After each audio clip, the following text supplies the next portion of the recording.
Wendy's bucket of nuggets and bucket of chili. So you can make a little chicken nugget cereal.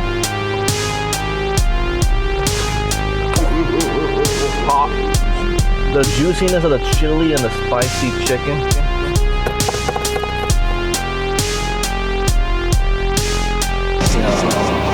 It's back to that stupid static again. Is your boy on the TikTok? There was just a gunshot. We're in the that is a gunshot. Is your boy on the TikTok? There was just a gunfire in Utah. This is not a drill. There is a gunfire in Utah. Shots fired. Shots fired here in Boom. Opening this episode with a bang. Hey there, friends and family. This is Dan. I'm here at the Dan and Adam Are Afraid podcast. It is episode 81. It is December the 28th of 2025. Yes, it's true, folks. I'm giving you a New Year's episode before New Year's is even here. Now, the editor Adam, get this episode up as soon as possible. You got a timeline now. Got a time limit. Yeah, it's me. It's Dan, and we're here. We're joined by Adam. It's almost 2026. How you doing, Adam? Dan, I am a podcaster. I am a tastemaker. That's right. You guys are here with Dan and Adam Are Afraid Deluxe, moving into the new year. It's exciting. This is like season 3, maybe season 4, if we're honest. But there's a new era for Dan and Adam. I got Vaporwave. Is that Mao Zedong behind me? Ushering us into the new year. Yeah, season 3, season 4. This is either when we really pick up or when things go really bad. This is when I get like diagnosed with schizophrenia and I have to stop the show for a while. Dan needs to get healthy. We'd like to offer a trigger warning for any of our schizophrenic guests. You are valid. You are valid. I just think I'm probably one of you guys. All things considered. Although I did go to some holiday gatherings, I'm sure you did as well, recently for Christmas. And the older folk, I hope they're not listening, but the older folks I talked to, they're probably not listening, but the older folks I talked to seemed a little paranoid. I thought I was paranoid, dude, but like this older generation of people who are all like watching Fox News or Newsmax, whatever the fuck is going on, like, bro, they're like telling me stories like, I was afraid for my life getting into my car late at night. Some guy walked by my car. I'm gonna carry a gun with me from now on. I was like, oh my God. On 2 different occasions, I mentioned how my wife and I mentioned how we want to go to Europe, just like this topic of Europe came up and we're like, oh, I'd love to go. And both times I was told by some members of an older generation, like, no, you don't want to do that. Europe is a shithole nowadays. You're going to get attacked by a machete. Oh my God, I said the same because we were playing some like get to know your family game. So you had to answer, be like, what do I most like to do? What's the most adventurous thing I want to do? And so I was like, well, I don't know. I want to travel. So they had to guess. And I was like, what is something people want to do? Like people, strive to do this as a goal in life as they get older. They just couldn't guess. And eventually someone guessed like travel. I was like, yeah. And my mom was like, at first she was like, which Stan is it? Is it which Stan? And I was like, she's like, you're gonna get kidnapped over there. And I was like, in Italy? Well, yeah, man, they're letting in all those Muslims, and that has to be why, right? Like, I don't watch Fox News, but I can just like assume that when they're like it's turned into a shithole, like they just mean that there's like Muslim celebrations going on in the streets at times, and they're like, look at how far Europe has fallen. This is why I'm a proud member of the Nation of Islam, folks. The Honorable Elijah Muhammad. Yeah. Yeah, Dan has his bow tie on right now. You gotta counter this shit. Oh yeah, we're scary? Well, we actually are, and we'll kill you. And we believe in flying saucer. Do you ever heard of the mother wheel, Adam? The mother wheel? The mother wheel. Is that like it's like the wheel? No, I haven't. That's what the Nation of Islam people think happened at the Battle of Los Angeles. Is the government came face to face with God itself, which is what flying saucers are. We call them baby planes. This is some really esoteric shit, but it's very cool to me. Shout out Nation of Islam. Speaking of Italy, Adam, I had a story come up for this week. We had Italian Prime Minister Giorgia Meloni welcome us into the new year with a fun statement. She said, "The past year was hard for all of us, but don't worry because the next year will be even worse." Now that's what I like to hear from elected politicians. Who the fuck is Giorgia? I love it. Giorgia Meloni. You don't know who Giorgia Meloni is? Come on, man. I need to be don't- tapped in a little bit more. See, it's the Prime Minister of Italy. The She's pretty Prime cool. Minister of Italy. She's definitely like a fascist or whatever, because that's just what Italy does. But I like her a lot. That was my first thought. I was just like, politics, whatever. I kind of love this woman. I don't know, dude. You're going to have these American politicians. You have Trump come out and be like, it's the best ever. You're going to have the best day ever. It's Mac Miller's mixtape, best day ever. And, like in other countries, they don't just lie to you because they don't think you're fucking swine. They don't think you're fucking cattle. They're like, oh, let's make a joke. I think that's an interesting parallel. Where in America, we're just fucking Wall-E people. Yeah, it's all People see this, they're like, oh no. It's like, duh, no shit, dude. The world's ending. Yeah. At least our world. Yeah. Though it does seem like individual conservatives in this country, they seem to have some sort of gripe. Like, I don't know, we don't want to get too political on this show, but and it's like, I'm not the first person to point it out. They're so mad. Why are they so mad? Conservatives are so mad. They won. They're getting what they wanted. Dude, everyone's so mad. It's not just conservatives. Liberals too. This country's going mad. Nobody wants to be happy anymore. No, absolutely not. People just want to crush their enemies, and I agree. We're going to keep it light on this. Actually, I don't have to keep it that light, honestly. It's not the holidays anymore, folks. Settle in. It's back to Dan and Adam Are Afraid. We're back to the blackboard. Yeah, we're afraid again. Holiday cheer is fucking gone. It is gone. I'm sorry. It barely felt like the holidays. That was a facade. I lied. I faked it. You gotta fake it till you make it, dude. I have some good news though. You want to hear some good news, Adam? Hit me. When the clock strikes midnight on January 1st, creative works from 1930 and sound recordings from 1925 will enter the public domain in the U.S. Stuff like Dizzy Dishes, the first appearance of Betty Boop. Now you know that's why they have the Betty Boop horror movie coming out. You got the first 4 Nancy Drew novels. The Little Engine That Could. Animal Crackers. Morocco. I don't know what Morocco. The country of Morocco, I guess, becomes public domain on January 1st. Georgia on My Mind, and many more. Go ahead and look that up, folks. This is posted by the Internet Archive, our friends over there. And I don't know. I was going to look into that and see what we can use for the show. It'll be next episode. We could definitely do like a nice deep dive into Animal Crackers. I don't know about you, but I love the Marx Brothers. I was talking to one of my family friends recently, like yesterday, and we were just talking about ways we could get people exposed to the show. And I was just like, I don't even know how much I want people exposed to this show, to be honest.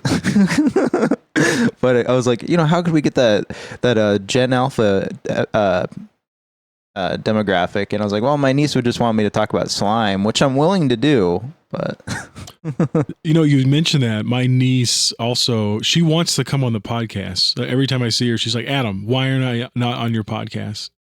And she wants to do, I don't know if I should, well, maybe I'll bleep it out, but she wants to do the Vampire Diaries.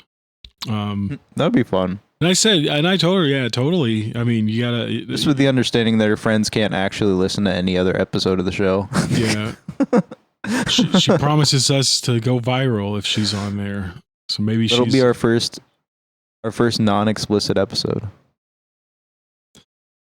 Yeah, she probably would have to, even though like she has the mouth of a little sailor when her parents aren't around. So she'd get us explicit. She'd make us explicit. We'd have to bleep her. We'd have to bleep her out saying like the N-word. Because like apparently like these little kids, they're all rebelling against their parents, their liberal parents, and so they're like they're all gonna be fascist. She's a big Trump fan. Like every time I see her, she's wearing Trump merch, and kids are all right, dude. Hey, I mean, if anything, it's just gonna be like, hey, we get to make fun of you when you're older. It's crazy, dude. These kids don't like movies, they don't like art, and they love fascism. All I want to do is play on my phone. Vote for fascism. It's almost like it was propagandized to them to be that way. Yeah. It's almost like there's an entire system making sure they end up that way. I don't know. Mm-hmm. I was just talking about demographics, which are like 30 to 40-year-olds, and like, yeah, I mean, that's the last boat out of Vietnam. Last chopper out. Get to the chopper. Get to the Tabo Man chopper. All right, we got some more to talk about. We got a packed episode today, folks. I'm excited. I mean, to be honest, Adam, believe it or not, I don't have that much to say about this week's movie, but we'll definitely get into it, and we'll give it our Dan and Adam best. But I want to focus a little bit on this top half here. Top half. So I just wanted to point out here at the top, you might notice on the living document, I added a upcoming section. I didn't label it, but we have some upcoming stuff, Adam. I'm not going to talk about all of it just yet. Some of it's a secret. Some of it I'm just hinting at. But we will be releasing this week, alongside this episode, a Vault episode, which was our top of the decade 2010s episode. It was recorded at the beginning of 2020. So, looking forward to it. Oh, nice. Get to see a little growth in our movie taste, maybe. Oh, yeah. I'm super interested to hear what we said back then. I know mine was like Twin Peaks was number one, spoilers, but listen for the rest of the list. Next thing, we're going to be uploading The Curse up on YouTube immediately. This is my next big project in order. So we're going to get The Curse miniseries up to hopefully pull in some more listeners. And then we're going to be planning a Valentine's Day special with Bully. Should mention that now. Bully for Valentine's Day. Get ready to watch Bully, guys. I know everyone's really excited for some more Larry Clark. And then we're I guess we should also mention we're going to be doing a 1987 summer special starring Ernest Goes to Camp. So we'll figure out the dates on that, but that should be another big one. Hopefully we can get Joey and Spaghetti on that episode. That'd be pretty tight. I love me. I want to get back to Ernest. Ernest makes everything feel better. He's gonna take it home, and that's our upcoming stuff. I should have opened the episode with this, and I'll just put it here. I wonder who the real cannibals are. This is a quote from beloved adult actor Robert Kerman as Professor Harold Monroe in Ruggero Deodato's 1980 psychotronic gut muncher, Cannibal Holocaust. As you can see, folks, I've been in a dark headspace this week. So you get a Cannibal Holocaust quote. And to add to the dark atmosphere we're living in right now, I want to say we didn't say it last episode. It didn't feel right because of the holidays, but I want to bring it up now. Rest in peace, Rob Reiner. Horrible, tragic story. I think at the time I just said it makes you think about the Manson murders. You have anything to say about this one? I mean, no. What could be said other than tragic? You liked his movies, Princess Bride? I think I'm a Rob Reiner fan. I loved him as an actor too. He was great in Wolf of Wall Street. He was great when People keep mentioning that. Yeah. And I feel like I want to check out some of his other film. Like I've seen him, I've seen Stand By Me, but did I really watch Stand By Me? I don't know. I've never seen it, so that'll be one we're talking about this year. I just want to put that out there. We like Rob Reiner. I think he got a lot of heat from like weird people, but I love The Princess Bride, dude. I have a tattoo on my arm that could be a reference to The Princess Bride, depending on the day. Next topic. Rest in peace, James Ransone. I hope I'm saying your name right. Ransone. Yeah, that really bummed me out when I heard the news about James Ransone. I had even people reach out to me on Instagram who listen to our episodes, and they're like, they're just feeling. I was liking their posts like, "Hey man, we talked about how cool James was in Ken Park," and I was gonna like play a bunch of clips from Ken Park and like him be like, "A bunch of bullshit" or whatever the fuck. But I don't really want to meme this moment. I do feel pretty bad about it. And I want to say, like, on the show, guys, like, I've been thinking about this all week. Like, on the past 80 episodes, we'll get into it in a moment. We've probably just me. It's mainly me. It's what I do, and it's not going to stop. But I make a lot of suicide jokes, especially this year. Like, how I coped with, like, actually wanting to do it was like, hey, I'm gonna make jokes. And it did help me, and I hope it helps someone else out there. Maybe it's triggering to people. I'll try to watch it a little bit, but suicide's not like cool. And I think if you're listening to this episode and you're like, you're a cool person and you should stick around. So, not cool. And it really brought me down for the week. Do you have anything to add, Adam? I would just jump on that. Well, as you said, yeah, like I think suicide is something like if it's something you should definitely talk about. If it's not like, it's probably some people you'd be surprised, at who has. If you talk about it, you would be surprised at who would be like, "Oh yeah, I've thought about it," and talk about it. The worst things happen in the dark, so shine some light on it. Editor Adam, you may have to bleep the actual word for YouTube. Sluicide. Don't commit suicide. And we'll move on from that. I mean, it is not a necessarily cheery topic, but I did want to bring it up. No one wants to talk about it, but I'm going to bring it up on this podcast. It was 80 degrees, Adam, on Christmas Day. How hot is it today? What is the projection for today? Do we know? Well, it's 53 outside right now, and the hottest it's supposed to get is like 67 today. That's ridiculous. All right. Well, I don't know. I was just feeling pretty bad about that this week. If you feel like an animal, that's like noticing things are not right, and you're just looking at it's like the Disclosure Day trailer or something, that ominous vibe of just like, oh no. Felt weird that it was so hot on Christmas, and I heard it was just basically there's like a high pressure, some kind of system trapping the heat in the valley for whatever period of time. And all week I was just like, is this it? Did we experience a last winter like a couple years ago? Is that it for us? How do you feel about all this, Adam? I feel like it's hotter than it's been. I don't like it. Makes me want to go live. Yeah, it makes me want to go live somewhere else. Oh, for sure. Like, how are we going to live here in 10 years if it's this hot, if it's just nonstop hot all the time? It's supposed to be our time. Makes you want to think, it makes you want to hope the conservatives are right and this shit is just cyclical. I was talking to people in my family don't believe in climate change, bro. No, yeah. There's a lot of people that don't. What? You get off the internet, I guess they would say, and it's how many people just look at you crazy if you mention climate change. It's going to be undeniable. Then there's going to be like, it's the weather machines. It's the damn chemtrails. Yeah. See, those are the people we can get on our side, are the folks who believe in chemtrails. But like, you just got to convince them, yeah, it's also causing global warming. They'll be like, oh my God. It could be. It could be a component. I just think it's funny when they want to like shoehorn their fucking conspiracy into something. I'm like, it's 80 degrees on Christmas, guys. But we'll move on from that. Just wanted to bring it up because there's something on my mind. Let's get a little cheery. Now it is end of the year, or beginning of the new year, 2026. Dan and Adam, this is the brand. We produced together about 47 primary podcasts in 2025, not including Adam and Dan Are Thinking of Ending Things, Vault, or live episodes.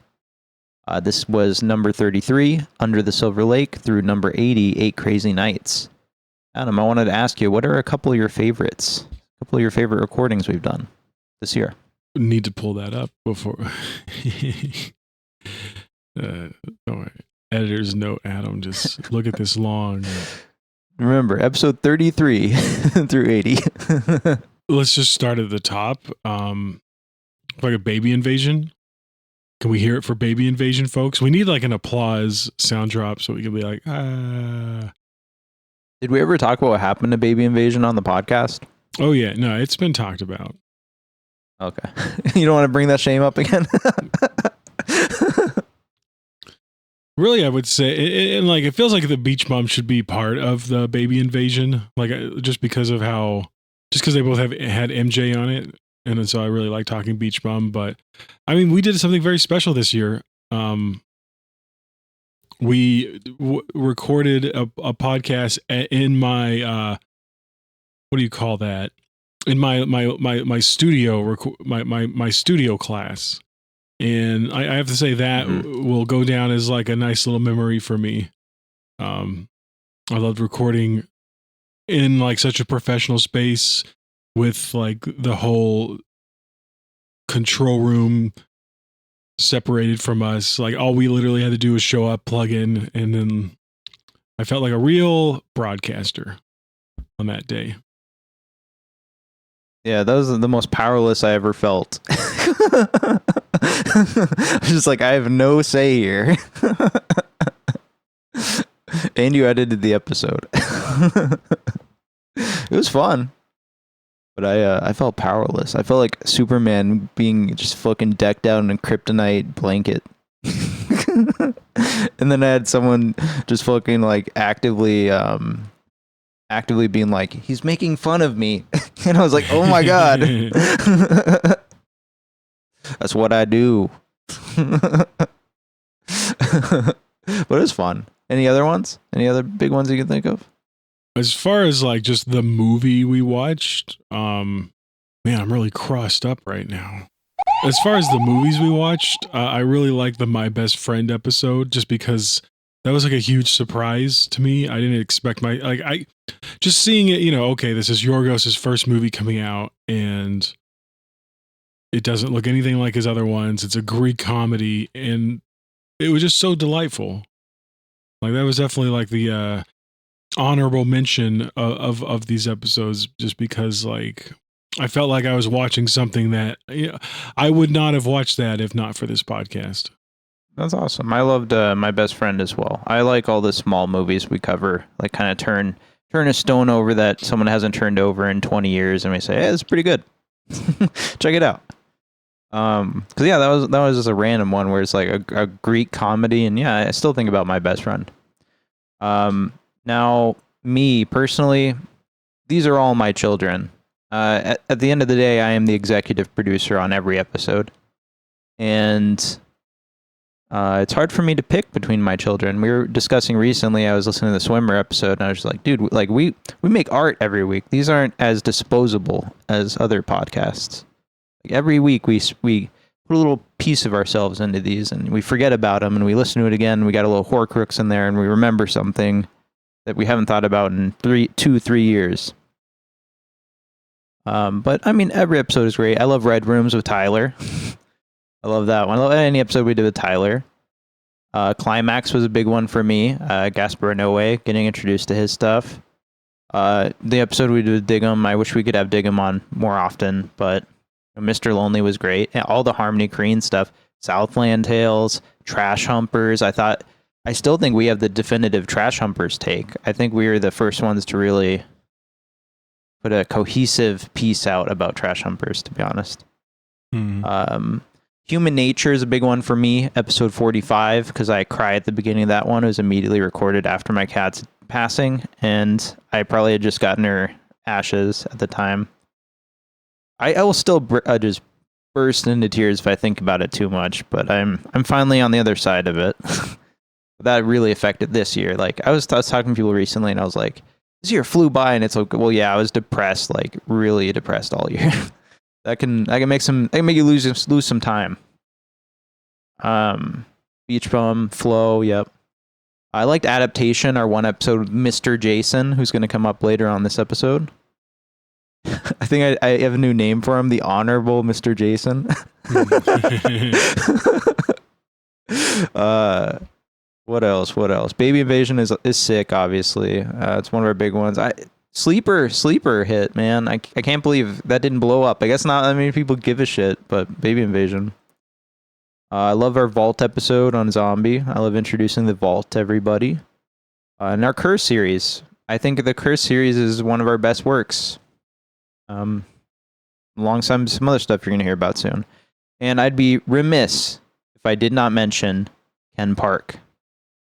Our Ken Park episode on YouTube has over 2,000 views now. The algorithm likes that one. Yeah, we got to do more obscure shit like that. Infamous. That's why we're doing Bully for Valentine's Day. That's the impetus. To be transparent with you folks. And that's it. That just wanted to bring up. We did 47 podcasts. Like you have to. I guess did we even skip a week in 2025? Do you remember? We must have. Because wouldn't that be 52 episodes? Technically, but we did a couple of them where we just recorded like Adam and Dan are thinking ending things or the curse or something. Something got in the way. I don't know. I guess we did maybe once or twice. We really are. It's not very common. We really are professionals, aren't we? Yeah, this is like a real podcast. Holy shit. And here's the meat of our top half here. We're being top heavy this week. I want to get into our top 5 movies. Or I guess, we're going to call this segment the top 5 of 2025, because technically there are 2 lists. There are, top 5 movies of 2025, and then there are top 5 discoveries. Adam, I want you to kick this off. Actually, let me ask you, should we go with the guests first and then do ours last? Or should we do ours first and then guests last? I think, let's honor our guest and start them off first. Why don't you start by reading the first one? We talk about the big boss, MJ? Wait, hold on.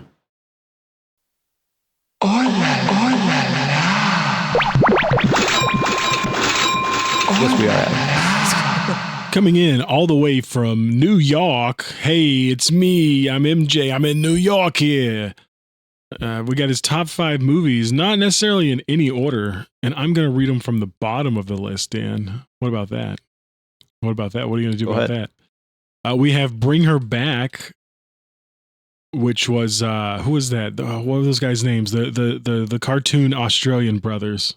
The Philippou brothers. Yeah, the Philippou brothers that came out this year, and that was like their spiritual follow-up to Oh God! Talk to me. I was like, let me in. Not oh God. Oh God. We got God. We got Weapons, a movie I have not seen yet. Baby Zach Kreger. Baby Invasion, obviously directed by our very own Harmony Korine. We got Begonia. That was an amazing one. And then I just would like to go ahead and assume his favorite movie of the year was Eddington by Ari Aster.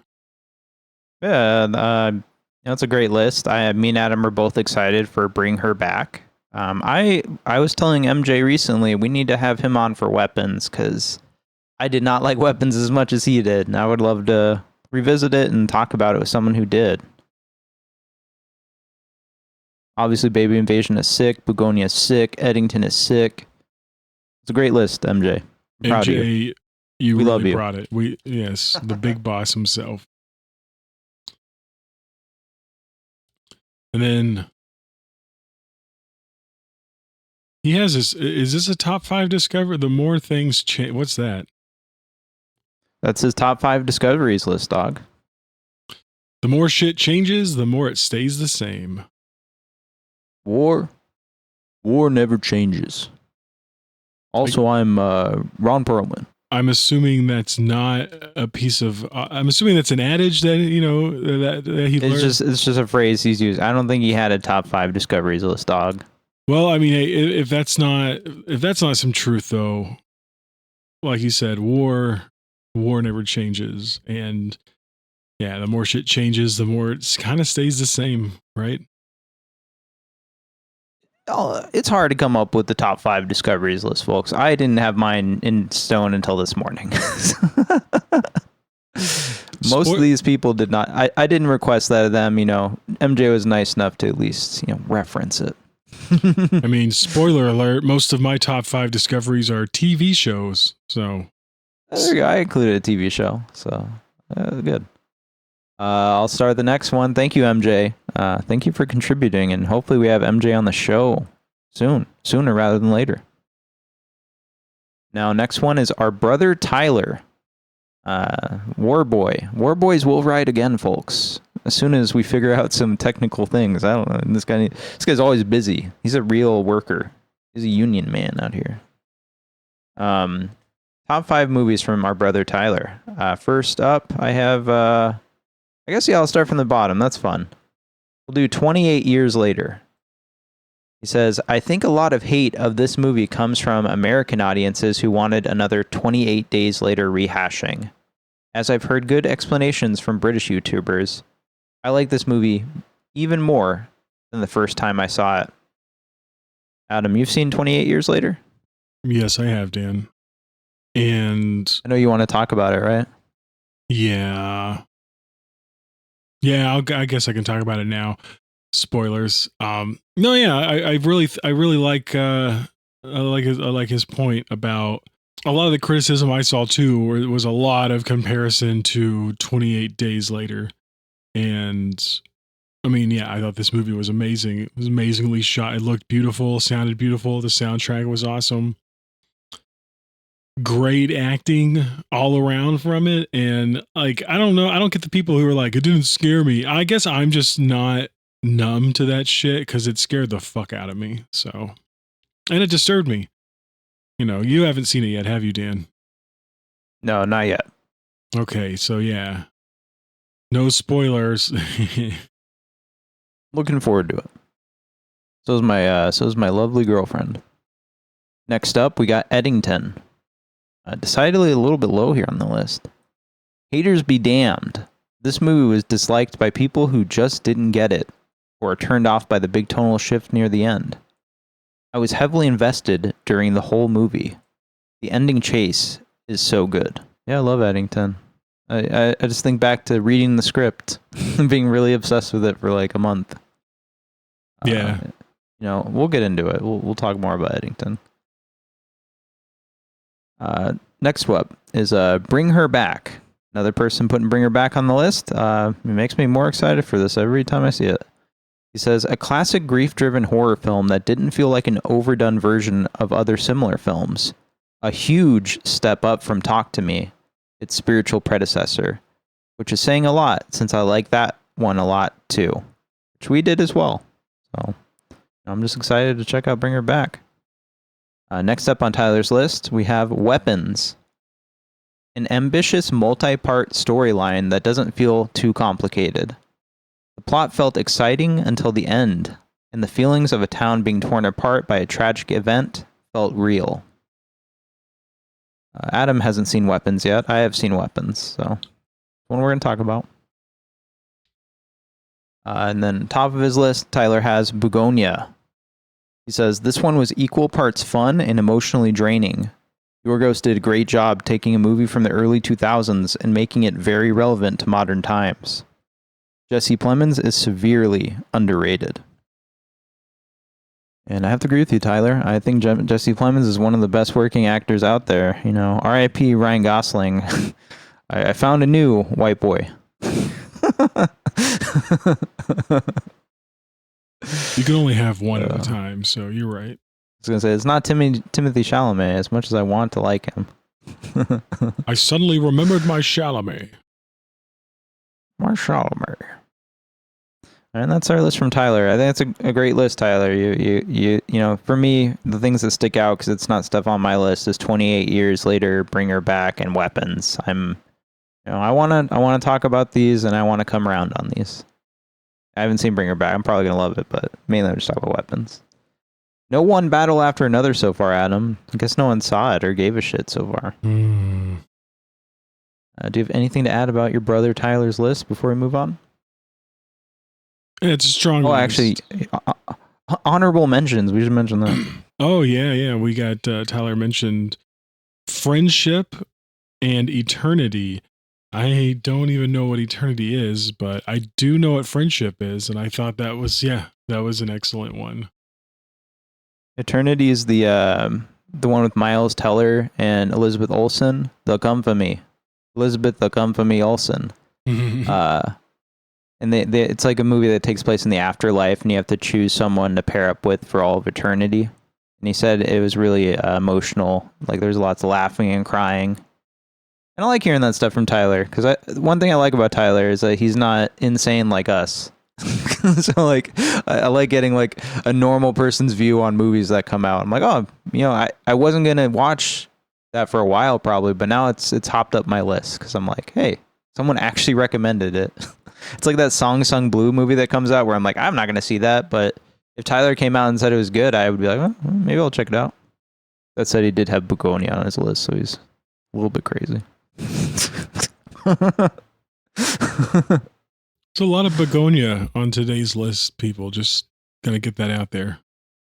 We're gonna leave our good friend Joey for last because he has a long ass audio file. We're gonna treat that as an intermission before we get into the movie, etc. Or I guess our lists. This is gonna be a long show, folks. Go ahead, Adam. You start on the next one, which is The Honorable Mr. Jason. That sounds like this could be a movie title. So for him, we got another Weapons here. Man, Dan, I need to see this movie. Apparently, like everyone's talking about it. Yeah. First mention of Sinners. Holy shit. I like that. You know what? I feel horrible. It didn't even cross my mind, I guess. And I've seen that movie. I watched that movie in theater and on a fucking airplane. I thought it was a really good movie. Is that its intended aspect ratio was on a plane? Yeah, like hunched over in my seat watching it, trying to like get the kink out of my back the whole time. Let's see. Of course, Eddington shows up again on the list. I mean, Eddington was just a powerhouse of a movie this year. And then we have Companion. Okay, I haven't seen that. That's a 2025. You got Jack Quaid, Sophie Thatcher, Lucas Gage. Mm-hmm. It was really good. It's funny. It's kind of tackling the AI robot thing. Like it's about her. She's a sex robot that belongs to Jack Quaid. Yeah. And she becomes self-aware and has to break out and kill a bunch of people. It's pretty good. I recommend if you and your wife haven't watched Companion yet, check that shit out. Okay, it's on the list. And then you just mentioned it, Dan. We have our first mention of One Battle After Another. It's on HBO Max now. I could watch it from the very comfort of my own home. People love that shit. People love One Battle. We'll get into it. I don't have much to say right now, but it makes sense. You know, most people I talk to, One Battle After Another is at the top of their list. We have honorable mentions with this list as well. Begonia, quote, I haven't seen yet, but I know that I'll most likely love it because of the people involved and having seen Save the Green Planet. I have not seen Save the Green Planet. Dan, have you? No, not yet. I'm gonna watch it when we do our Begonia episode, so I can at least like be like, oh, so, you know, these are the differences. That'll be a big one is Begonia, but we got a while to go till we get there, folks. That might be 2027. And then the last, but it's a great honor. There's more. Shit, go ahead. Just one more here. Honorable mention: The Running Man remake. Jason says, quote, wouldn't make my top 5, but might be in my top 10. I really liked it, even though I don't really like Glenn Powell that much. Artifice! How dare, we're having some Glenn Powell shade thrown in this podcast. I literally had typed in my message line and I didn't send it, but I was like, Glenn Powell, the new superstar? The new movie star? I was going to just send him a bunch of Tom Cruise eating popcorn gifs. I like Glenn Powell. I saw a trailer for one of his movies that's coming out recently. I don't know. Thanks for not saying the Running remake. Oh, I was tired when I was typing this up. But yeah, I want to check it out. I want to check out the Running Man. I didn't like the original though. I remember falling asleep during it, and it has Arnold. So I don't know. I've heard the new remake is actually like more closely related or closely tied to the original novel source material. Do you like Demolition Man? I love Demolition Man, actually. They came out with a 4K edition, and you could choose between like the international or the domestic version. So it was like Taco Bell or whatever else it was. It was like Burger King. Oh, sick. That's funny. The Taco Bell cut. All right. Thank you, Mr. Jason. I hope we can have you on the show again sometime soon. We loved having you for adaptation, and I know you're one of the listeners to the show. So shout out you and your wife, Shauna. I guess that's it. You know, we didn't hear from Diggum or Jared, so they hate us and they hate you.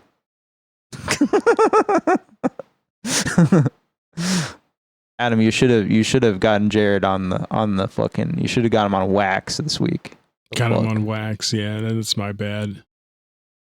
It's my bad. I'm sorry to the audience. I'm sorry to Jared. But shout out Jared. Shout out Diggum. I hope to have you guys on the show. I think Jared's about due. We got another few months before he needs to come back on the show. Once a year we get some Jared. Maybe once a year we get some Diggum. Rare occurrences, but we love them as well. I like Jared a lot because he's young and he's younger than me. It's a rare thing. It's a rare thing to come across. And, I guess this is our last list here. We're going to talk about Joey. And Joey has an audio clip that I could not really edit down too much. So it is about 10, 11 minutes. This is our intermission, Adam. If you need to get up or do anything, feel free. I'm going to sit back and listen to our friend Joey from Kentucky. Our good friend Joey from Kentucky. Hello, everybody. It's Joey from Kentucky, and I'm bringing you my top 5 movies of 2025 and top 5 discoveries of 2025. I hope you all had a great year, and you're listening to this in 2026. Hopefully, we get a bunch of more movies that are great. I think 2025 was a pretty good year for cinema, though I did miss quite a few of the more popular movies. But, that's all right. I'm just going to talk about the ones I did get to see. And I will try to check some more of the bigger ones off, like One Battle After Another, Together, Black Phone 2. I missed those. So, things like that. And I'll try to get back. But anyway, this isn't like a definitive great list or anything crazy. But let's go ahead and start. At number 5, I have a South Korean movie called The Match. This is a movie about a real-life Go player, and it just kind of goes through his career and how he trained someone and then they came back and beat him and stuff like that. It is starring Lee Byung-hun, Woo Ah-in, and quite a few others. If you're really familiar with South Korean movies, you're probably not going to recognize them. Directed by Kim Hyung-joo. But I would say check this out if you like sports dramas or Korean stuff. This is one that is not for everybody. That's number 5. Number 4, we have The Smashing Machine, which I'm sure plenty have known of. Dan's also a big fan of this one. Benny Safdie featuring The Rock, of course, Dwayne Johnson. We have Emily Blunt, Ryan Bader, former MMA guy, Bass Rutten as well, MMA guy. And it was based on the documentary of Mark Kerr's life at that time. I was a big MMA fan growing up, and they did a great job, I think, just capturing the moments of pride. In Japan, I think this is The Rock's best performance. I think if you have any interest in Safdie's movies or in MMA of that time period, you're going to love this movie. Again, not for everyone. Didn't do great at the box office, but I really enjoyed it. And the original documentary I believe I heard it's going to be in wide release coming soon, but you can find that on YouTube and places. Also worth watching. Great stuff. Number 3, I'm going to have as my top horror movie of the year, Bring Her Back, the Australian flick, directed by Danny and Michael Philippou. I think I said that right. Stars Billy Barrett, Sora Wong, Jonah Rand Phillips, and Sally Hawkins. Just a great movie, I thought. Really freaked me out at scenes. There's definitely a scene with a knife that, if you've seen the movie, makes you go, fuck. Creepiest one, I watched it by myself with the lights on, and had the lights off, I probably would have even more freaked out. But that one had the biggest impact on me as a horror movie this year.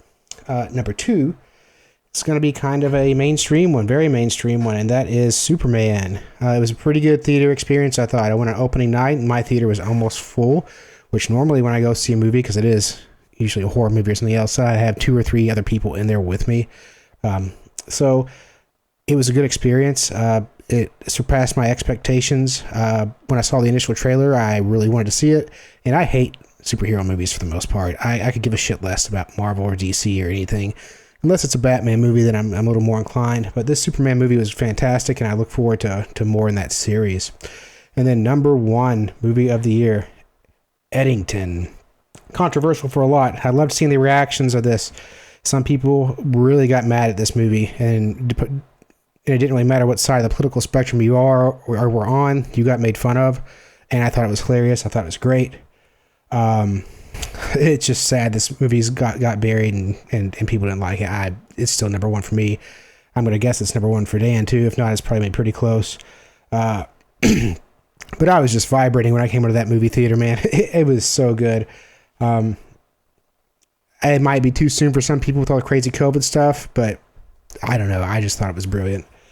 He always is. Some honorable mentions for the movies this year. I would say the Pee Wee Herman documentary from HBO is really good. The Monkey was also a great horror movie. I thought that was hilarious. And I was just really happy I saw that. Sinners, it's got a lot of acclaim. I liked that movie. As time got removed from it, I didn't care for it as much as I did when I first came out of the movie theater. Like the dancing vampire, Irish jig shit was just too fucking stupid for me. But overall, pretty good. I wish it would have just been a period piece almost without the vampire stuff. Because Michael B. Jordan was great playing both roles in that. So let's move on now to top 5 discoveries. And I took this not to mean just films, but just things you discovered this year that didn't have to be from this year in general. This is in no real particular order. First, I'll start with an honorable mention from a movie called Blue Ruin, which is a movie from, I think, 2013. Yeah, 2013. Directed by Jeremy Saulnier and starring Macon Blair. I had never heard of this movie. I saw Jason Pargin talk about it on his Facebook Reels, TikTok feed, wherever you want to find him. He's an author. He also wrote a great book that came out this year, which was I'm Starting to Worry About This Black Box of Doom. Highly recommend. And I'll segue that into number 5 with 2 book series that I discovered this year. One of them was by the aforementioned Jason Pargin, who I discovered Blu-ray through. And he wrote a series called John Dies at the End. This is a cult movie that came out at one time as well, but it's just kind of a comedic fuck-up series of supernatural stuff. There's, I think, 4 books out. I've only read 3 of them. He used to write for Cracked.com if you were one of those kids like I was, under the pen name David Wong, and the first few books came out under that pen name.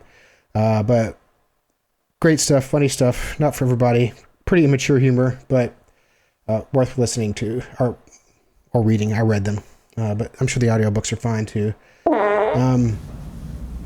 And tied for that was another book series called Dungeon Crawler Carl, which, funny enough, someone recommended to me at work, and I got obsessed and read all 7 books like in about a 6 weeks period, and that was with me purposely slowing down because book 8 doesn't come out till I think May of 2026. But I ran through these books, and they're not small by any means. They're 600 pages minimum each, 800, I think, towards the end. And a little bit of spoilers, but I'm just going to tell you the first part of the book. In short, a guy and his girlfriend are breaking up. She's gone away and cheating on him and somewhere in the Caribbean, and he's watching her prize cat Princess Donut, who is one mini cat shows, and she jumps out of a window and he has to go outside in the middle of winter with Crocs and in his underwear and wearing a jacket, and then the whole world collapses. It turns out these aliens have taken over the planet and they have to go through a dungeon crawl that becomes a reality show that they put on every year in the universe.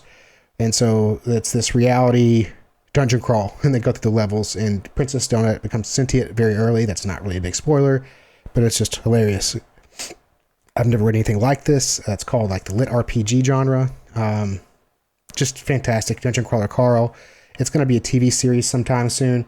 I think Seth MacFarlane is working on it, but insane. The audiobooks are fantastic. But I read them first and then listened to the audio second, and I can't recommend them enough. I try to get everybody I know to read them, and I've only got one person to, so hopefully someone else out there understands. Okay. Next thing was a David Simon miniseries, We Own This City, on HBO. John Berthal stars in that, and he's fantastic in it. It's about Baltimore City corruption, police gun task force specifically.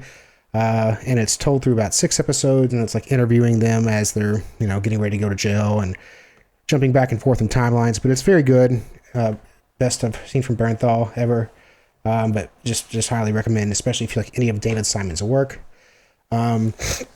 Next, I'll say there is a found footage series called Senritsu Kaiki File Kawasuki.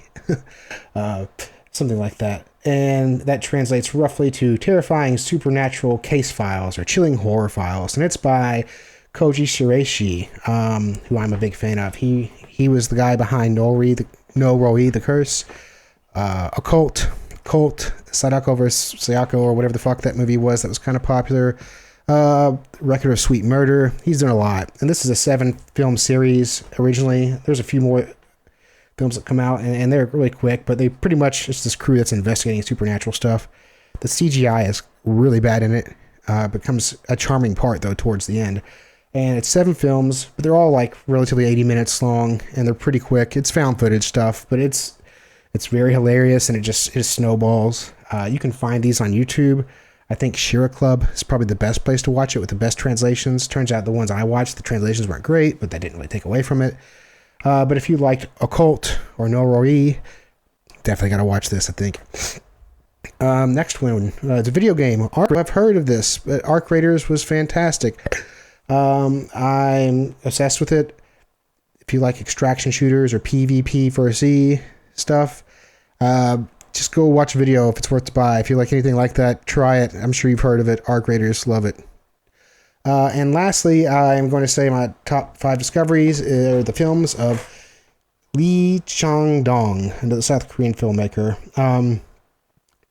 He has some really hard-hitting movies, namely Poetry, was very, very sad. The Burning, also, which the guy from Walking Dead, I forget his name right now, but he's in it.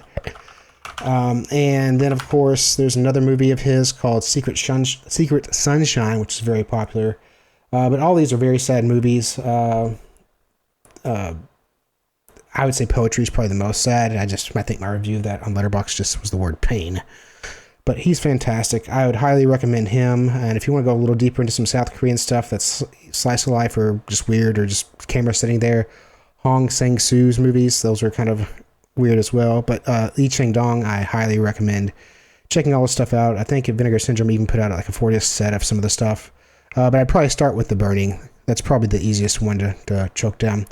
But anyway, yep, that is my 2025 lists. I hope you all enjoyed it. I talked too long. Dan will probably edit this down. Anyway, enjoy. Happy New Year. I want to thank Joey for putting in all that effort. Joey feigns like he doesn't care, but he cares the most. And I really appreciate the effort you put into that recording and letting us play it for our awesome listeners who wanted to hear from all of you guys. I guess what I like about Joey and his recommendations here, they're very worldly. I'm not, I like to say I'm worldly and I watch a lot, but really I just watch a lot of Italian and Spanish cinema, and that's really it. I don't watch much Asian cinema, and Joey fills those gaps for us a lot of times. We're going to be doing special Lily Chow Chow episode. I didn't mention that, but that's very soon upcoming. Yeah, shout out Joey. We love you, bud, and can't wait to have you on the show again. This is your turn to say something nice. Joey, you're always loved here on the podcast. No, but for real, it's nice that we have somebody coming in from bringing in art from the Far East. I would have never seen All About Lily Chow Chow if it wasn't for the likes of you and Joey. Can't wait to have him back. Yeah, what about that Jason Pargin shout out? No one cares about Jason Pargin but you and him and me sometimes. Yeah. I mean, it's to see. It feels like surreal to have like another human being that I talk to be like, "Oh, Jason Pargin." I'm like, "What?" Yeah, it's his shorts on YouTube and stuff. Yeah, he's I want to get Jason Pargin on this show just so I can ask how it feels to be an influencer. Jason Pargin, come on the show. We've already begged you. We're gonna beg you again. Yeah. And I should mention before we head off for this segment and get into our list real quick. I asked Spaghetti. Spaghetti doesn't watch new movies. He would just be like, the Minecraft movie was sick. I think that was this year. Yeah. Chicken jockey. Jockey. But we love Spaghetti. Shout out. Can't wait to have him on the show as well. I think we've named everybody. And it's time to move on to our list, Adam. And I want you to start. I want you to kick off the list. What's your top 5 movies and top 5 discoveries look like? God, part of me wants to read just read off the ones that have already been mentioned and just be like, they're mentioned. They've already been mentioned. And I'm going to do it right now. We've already heard 28 Days Later mentioned. Well, that's made my top 5 as well. I thought that movie was, like I said, I thought it was excellent, shot well, had an emotional pull to it that you wouldn't expect from a horror film necessarily. And so it made my top 5 movies of the year list. Of course, we have Baby Invasion. I mean, the fact that that movie came out this year, it's crazy. Like, it seems so long ago, but like for a while there, while I was doing homework, I was in school at the time. I'd do homework. I would just have Baby Invasion up on like the corner of the screen playing while I was, answering questions on a quiz or something. Begonia, another mention of Begonia. God, this guy can't get off of our list. I mean, what more could be said about Begonia? Jesse Plemons, amazing actor. Emma Stone, amazing actor. The guy that played, what's his name? Danny? No, not Danny. The Jesse Plemons' friend in that movie. Yeah, he's great. Aiden something. Yeah. And then, and these are in no particular order, honestly. I threw up Nosferatu. Nosferatu from my man. Oh, we're counting that for 2025? Wasn't that a 2025 movie? That was a December 2024 movie, brother. Well, that's fine. On the cusp. On the cusp. Yeah. If this was 1992, it would have been in theaters longer than a month. Yeah, I love Robert Eggers. I can't wait. I want just more Robert Eggers for the rest of my life. He's an amazing filmmaker, in my opinion. We need to have, this is a good one to have like Jared on for. I'm sure Jared loved it. Yeah, he likes it. He don't like none of that new stuff. He likes that old stuff. He's like, cell phone, get that away from me. Your honor. Speaking of an honor, I have an honorable mention, which would be Die, My Love. It was probably the only like straight up drama I saw this year. And yeah, I thought it was just, I thought it was just awesome. I want to own that movie. So it's very, very hitting, very hard hitting in the feels, touches on a lot of like relationship issues that I'm just fascinated by. And I think everyone should see that movie. I saw someone put that on their worst of 2025 list, and I was like, what the fuck? Jesus Christ, the worst with Chicken Jockey on the list? Chicken jockey. Chicken jockey. Remember, I did watch the Minecraft movie. Noticeably, that's not on my list. And when that part came up, it was so underwhelming. Obviously, because I was watching it at home and not in a theater. But I was just like, oh, I thought it was going to be more like, I don't know. I just felt like he would have. I felt like it was supposed. Given how everyone reacted to it, I thought the chicken jockey line delivery and like I thought there'd be timing in the film. And it's a 6-7 meme. Yeah, like it just. I don't understand these kids. I don't understand these kids. No. That's why they're not our demographic. So we started talking about slime. I think that's a Gen Z thing, though. I think kids these days are just into fascism. Yeah, the Gen Alpha. The white replacement theory is really big with them. Yeah, they're really big into that. Like, they will not replace us. Sorry to interrupt your list.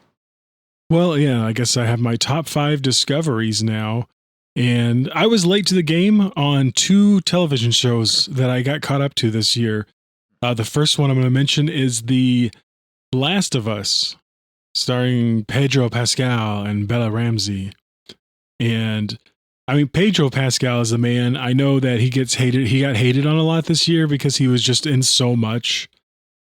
And like our culture, if you put somebody's face up too many times, I guess in Hollywood, that's going to equal hate, but it's like the Bee Gees. Yeah. I just love the fact that Pedro Pascal, he can be this gruff, stoic character of Joel in The Last of Us, but then turn around and be Mayor Ted Garcia in Eddington. And the range on this guy. The other show that I got caught up on this year was the Fallout TV series. So much that I went and I tried to play Fallout 4. I reinstalled it on my PlayStation, played a few missions, and I was just like, man, this game kind of sucks. Sorry to all of our Fallout 4 fans, but then I went ahead and purchased on Steam. That's right, I'm on Steam, folks. Fallout New Vegas, which, I mean, for a TV show to inspire me to want to play that game again, I think it's a real, all the haters be damned. I know a lot of folks are like, oh, they ruined the canon. They ruined the canon of Fallout. And I'm just like, what are you doing here? What are we like? What are we complaining about? I don't know. I thought the Fallout TV series it's just wonderful. It feels like you're playing a Fallout game. I don't care about fucking canon or like changing the storyline of shit. Like that feels like baby shit, right? Yeah, you want that manly what do they call it? Kaiser? Always. Legion or something? Yeah, the Legion, baby. I'm gonna take them down. I'm already anti-Legion in my playthrough. I have. I'd probably be pro Legion on my next playthrough. I've done that before. I had a drug addict melee character who loved working for the Legion, but this time I think I'm gonna go NCR. I've never worked for the NCR before in New Vegas, so. Ugh. The libs. Yeah, I'm going super lib. I got to remember that. My character has to make lib decisions. Have you ever chosen Mr. House? I always just replace him with the smiley guy who's like AI. And see, the more I interact with the NCR, the more I'm like, fuck, maybe I should just do the Yes Man storyline. Yes Man, yeah. But I don't think I've done. That game's great. Yeah, I forgot how great it is.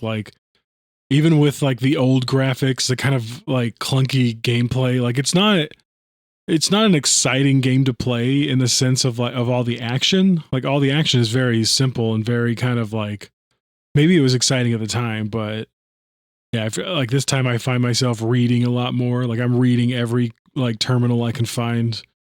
Yeah, it's Fallout is so great, and the TV series is just gotten me all back into it. And season 2 released this year, so it's go check it out, folks. It doesn't need me to none of my discoveries need me to talk about it, to air it out for people. And then, so my next one, this was released again at the end of 2024. It's a book by Jason Pargin. Oh, look at that. Look at that. There's a second mention of Jason Pargin on the, a second Jason Pargin has hit the podcast. His book came out. I'm starting to worry about this black box of doom. It's a very twisted plot, very intricate plot. And it's an exciting tour of like our modern life of people wrapped up in social media, which is most people now, right? Like, aren't most people in some way, shape, or form just wrapped up in social media, just eating through our brains? And sorry, I was scrolling on TikTok. Oh, okay, yeah.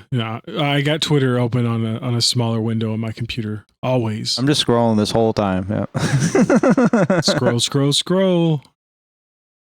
And then last but not least, and Dan, you can make fun of me for this, but apparently I am a Taylor Swift fan. I have become a Taylor Swift fan this year. She's finally penetrated my zeitgeist. And I mean, you had the Eras tour film, 3.5 hour long concert film that I at first I had to watch, and then now I'm kind of like, oh yeah, you can throw that on in the background, that's fine.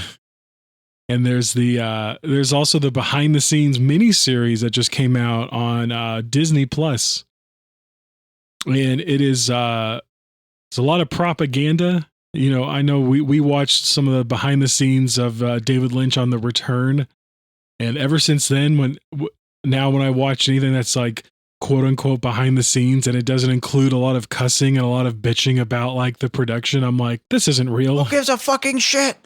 Like, I would like, that is like my one criticism is like I would much rather see Taylor Swift like bitching, being all pissed off that she can't do a certain dance. She protects her image quite a bit. Her and her label, obviously. You would at that level. Yeah. It's weird. I don't know. It is weird. It's like watching. I don't know, like the equivalent of royalty nowadays. When you like watch things about pop stars that are that big, I don't know. It's multi-layered. She's like as big as like what Michael Jackson or the Beatles were of their day, Like if you see those shows, it's like the same demographic. Yeah, the same amount of screaming from where you can't hear anything. Which also like shout out, like just the recording of these live concerts. And I think like that's the biggest, like I'm such a nerd where I'm like, that's my big takeaway is watching like how the shit gets set up. And I'm just like, oh my God, that's amazing. Just imagine how many people you can feed with all that, with all that work going into this. But, hey, what's up? It's girl boss shit. I'm a girl boss now, Dan. I girl boss too close to the sun. Oh la la. But yeah, that's me for 2025. Glad to hear that, Adam. Only thing I have to add is the Fallout thing. I was talking to a family friend recently, and they were talking about, oh, you listen to the Fallout soundtrack? And I was like, yeah, I have. A lot of people have gotten into like old 50s music, 40s music, 30s music through Fallout, which is interesting. A great game series. I would love to revisit. I wonder if my computer can run it, but this is a shitty laptop. We'll see. You know what? Usually, yeah. I mean, I played Fallout New Vegas on a shitty laptop for the first time, so I bet you if it's a new shitty laptop, you'd probably be just fine. Yeah, I want to try out GTA 4. I doubt it'll work, but... Oh, bango, bongo, I don't want to leave the Congo, no. Oh, bingo, bongo, boingo, bongo. Sorry, we can cut that racist shit out. Jesus Christ. But now it's the moment you've all been waiting for, folks. It's Dan's list. Dan's 2025 list. What are my top 5 movies? Well, as traditional, I'll start at the bottom. Right now, I have number 5, Marty Supreme. I just saw this the other night. I don't want to say too much about this. I'm still in my reactionary era with Marty Supreme, but overall, I liked it. It's an interesting movie. You start watching it, and you're like, oh, this is like Uncut Gems. You get that feeling again because you have the same cinematographer, you have the same sound composer, you have basically the same director and editor, Ronald Bronstein, which people don't talk about Ronald Bronstein, but apparently he's a huge factor in Safdie's success, and that's who Josh got in The Divorce. So almost all the same players as Uncut Gems, and you can really see it. I really loved most of the movie. I have some reactionary thoughts that I'm still working through, but I really liked it, and I put Marty Supreme at number 5. Number 4, we have Sinners. Mainly putting this on the list for 2 reasons. One, my girlfriend loved this movie. This would be at the top of her list, and I consider her opinion highly when I consider my own opinions. And, you know, I saw this movie. There's a ton of movies, and I'll keep talking about some here. But there were oh my God, I'm reading the wrong list. We'll fix it in a minute. But just mentioning this, one reason I'd put Sinners here on the list, at least somewhere, is I was going through my cat's death, and I was going through the grief process, and this movie very much is about grief. A lot of movies are about grief, and I can see why. It's a very effective thing that just takes over your life when it happens. Yeah, Sinners. I now have to make a correction for the entire listening audience. I read you my old list, and I don't include Sinners on it anymore, or Marty Supreme. I'm so sorry. This will tell you how conflicted my thoughts have been recently. Restarting, folks. Number 5, The Shrouds by David Cronenberg. Not many people saw The Shrouds. I should mention it's a Festival 2024 movie, but if it didn't come out until wide release till this year, I'm counting it. Number 5, The Shrouds, another movie about grief that just made me think about death and how crazy grief makes you. The movie opens with the David Cronenberg standing character at the dentist, and the dentist is like, "Grief is rotting your teeth." I was like, yeah, it can do a lot of things to you. Number 4, The Smashing Machine. I love The Smashing Machine. Benny Safdie is the heart of Uncut Gems and the Safdie duo, and you do miss that in Marty Supreme. It's not on my final list. Smashing Machine was great. It made me think about addiction in my own life and relationships in my own life. It's a very mature movie, and that's the thing. It's more mature than Marty Supreme, and that's why it's on the list. Number 3, Begonia. This is one we've already talked about quite a bit, and we'll talk about it on the show, but I love Begonia. Shout out Stavros Halkias. Stavros! Number 2, Eddington. What is there to say about Eddington, folks? Go listen to our Eddington episode when we were in the mania of it all. Number 1, no surprise here, folks. Yeah, Eddington's not my number 1. I'm counting Baby Invasion for this year. Baby Invasion is my number 1. Basically my favorite movie up with Videodrome. So there you go. Go listen to our Baby Invasion episode for more.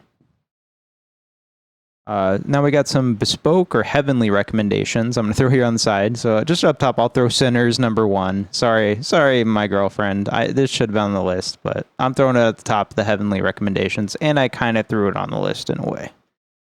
Marty Supreme I already talked about. Friendship. Surprised this wasn't on more lists. I was surprised to see it on Tyler's. Friendship was great. Maybe not the best, and we'll get into some in a minute. One of Them Days, which was a comedy with Keke Palmer and SZA. Me and my girlfriend reference this all the time. And there's going to be a sequel coming out. Companion, I mentioned that earlier. Check it out. There's Together. That was the Allison Brie and Dave Franco movie. It was kind of like body horror. It was the substance of this year. It wasn't as good as The Substance, but I really enjoyed it. Hard Eyes was a February release for Valentine's Day. It was like a Valentine's Day tongue-in-cheek slasher. It was a good time, and thing is overlooked. Novocaine, which is another Jack Quaid movie from this year, where he played someone who can't feel any pain. He's completely numb, which has a lot of issues, like you might bite your own tongue off if you're eating, so you can only drink his food, and there's nourishment. And one of the plot lines of the movie is him being taught, like, hey, you can eat a piece of this cake, you just got to eat it slowly, so you don't chew your tongue off. And he gets involved in this whole bank heist thing, and another movie that kind of fell through the cracks, but I really like Novocaine a lot. Shout out Jack Quaid. He's one of the best, like, I don't want to say like B-list actor, but he's one of the best like, lower list actors acting today. He's the Dennis Quaid of his time. Shout out Dennis Quaid. And then finally we have Final Destination Bloodlines. I love Final Destination. This was a fun outing. I love those movies. What can I say? Let's finish this off with the top 5 discoveries of 2025 for Dan. Number 1, I finally beat Grand Theft Auto Vice City. That was You better start talking. Hey, chill.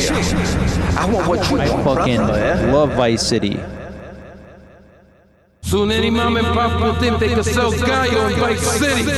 It was like a lifelong dream. I went through the grief this year and I just retreated into video games, and beating Vice City for the first time without like cheats or anything, like just beating it was a lot of fun, especially easier with the remaster. One of the best games of all time. That was my number 1, so I'm going backwards this time. Well, these aren't really in any order. Number 2, we got Resident Evil Biohazard, Resident Evil 7, Village, number 4 remake, and Silent Hill 2. Kind of just a smorgasbord here of survival horror games I played this year after playing Alan Wake 2 last year.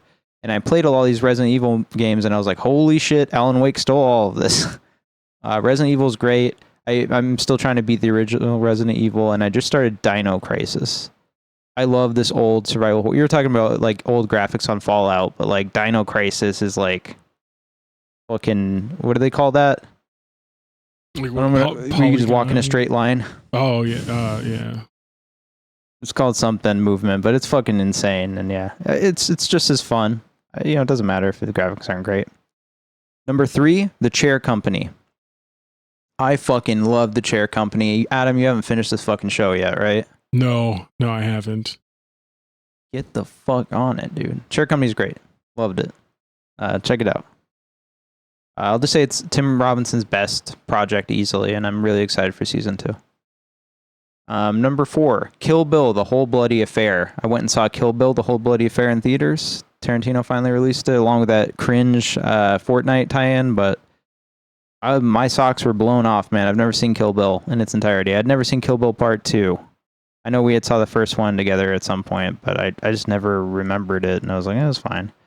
Revisiting it now after having seen all these like Hong Kong movies, etc., amazing. Holy shit, one of my favorite movies. Definitely one of my favorite movies from Tarantino.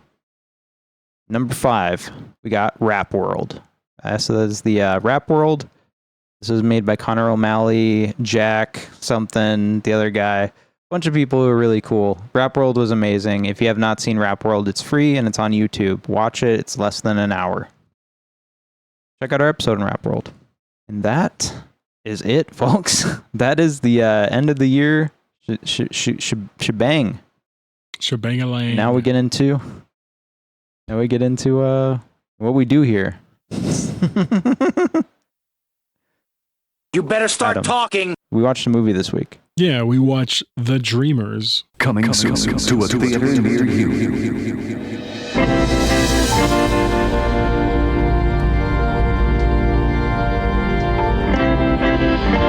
I've seen you around. What are you, English? No, American.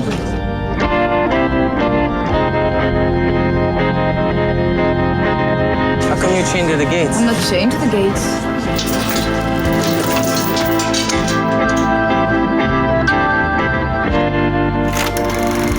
You're here a lot, but you never talk to anyone. I don't really know anybody.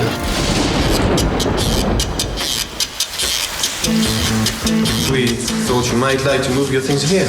But you barely even know me. This is where we get to know you.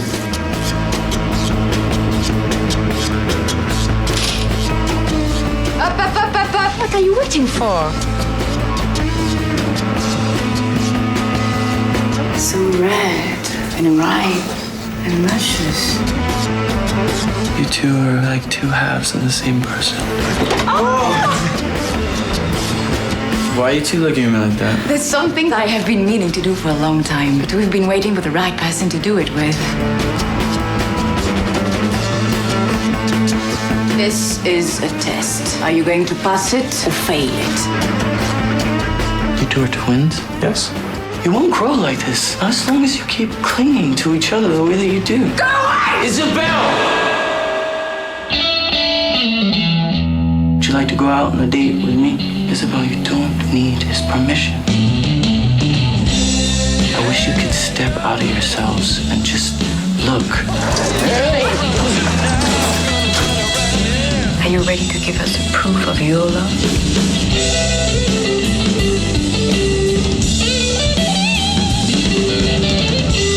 I want you to do it the way you did it when you thought no one was watching. You're both crazy!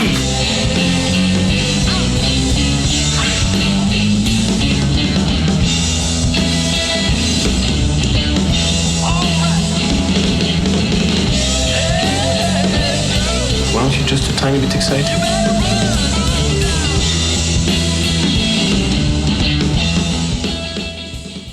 Yeah, that's right.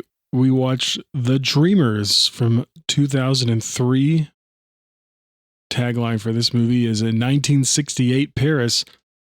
Film-loving twins Theo and Isabelle befriend American student Matthew during student protest. While their parents travel, they pull him into a month of sensual exploration until reality intrudes. Dan, you want to read that those first couple of taglines for this movie? Yeah, just to preface the entire conversation, I want to say that it's almost 2026. It is 2026 when you're hearing this, and I want to be alive. It's episode 81, folks. Thanks for joining us.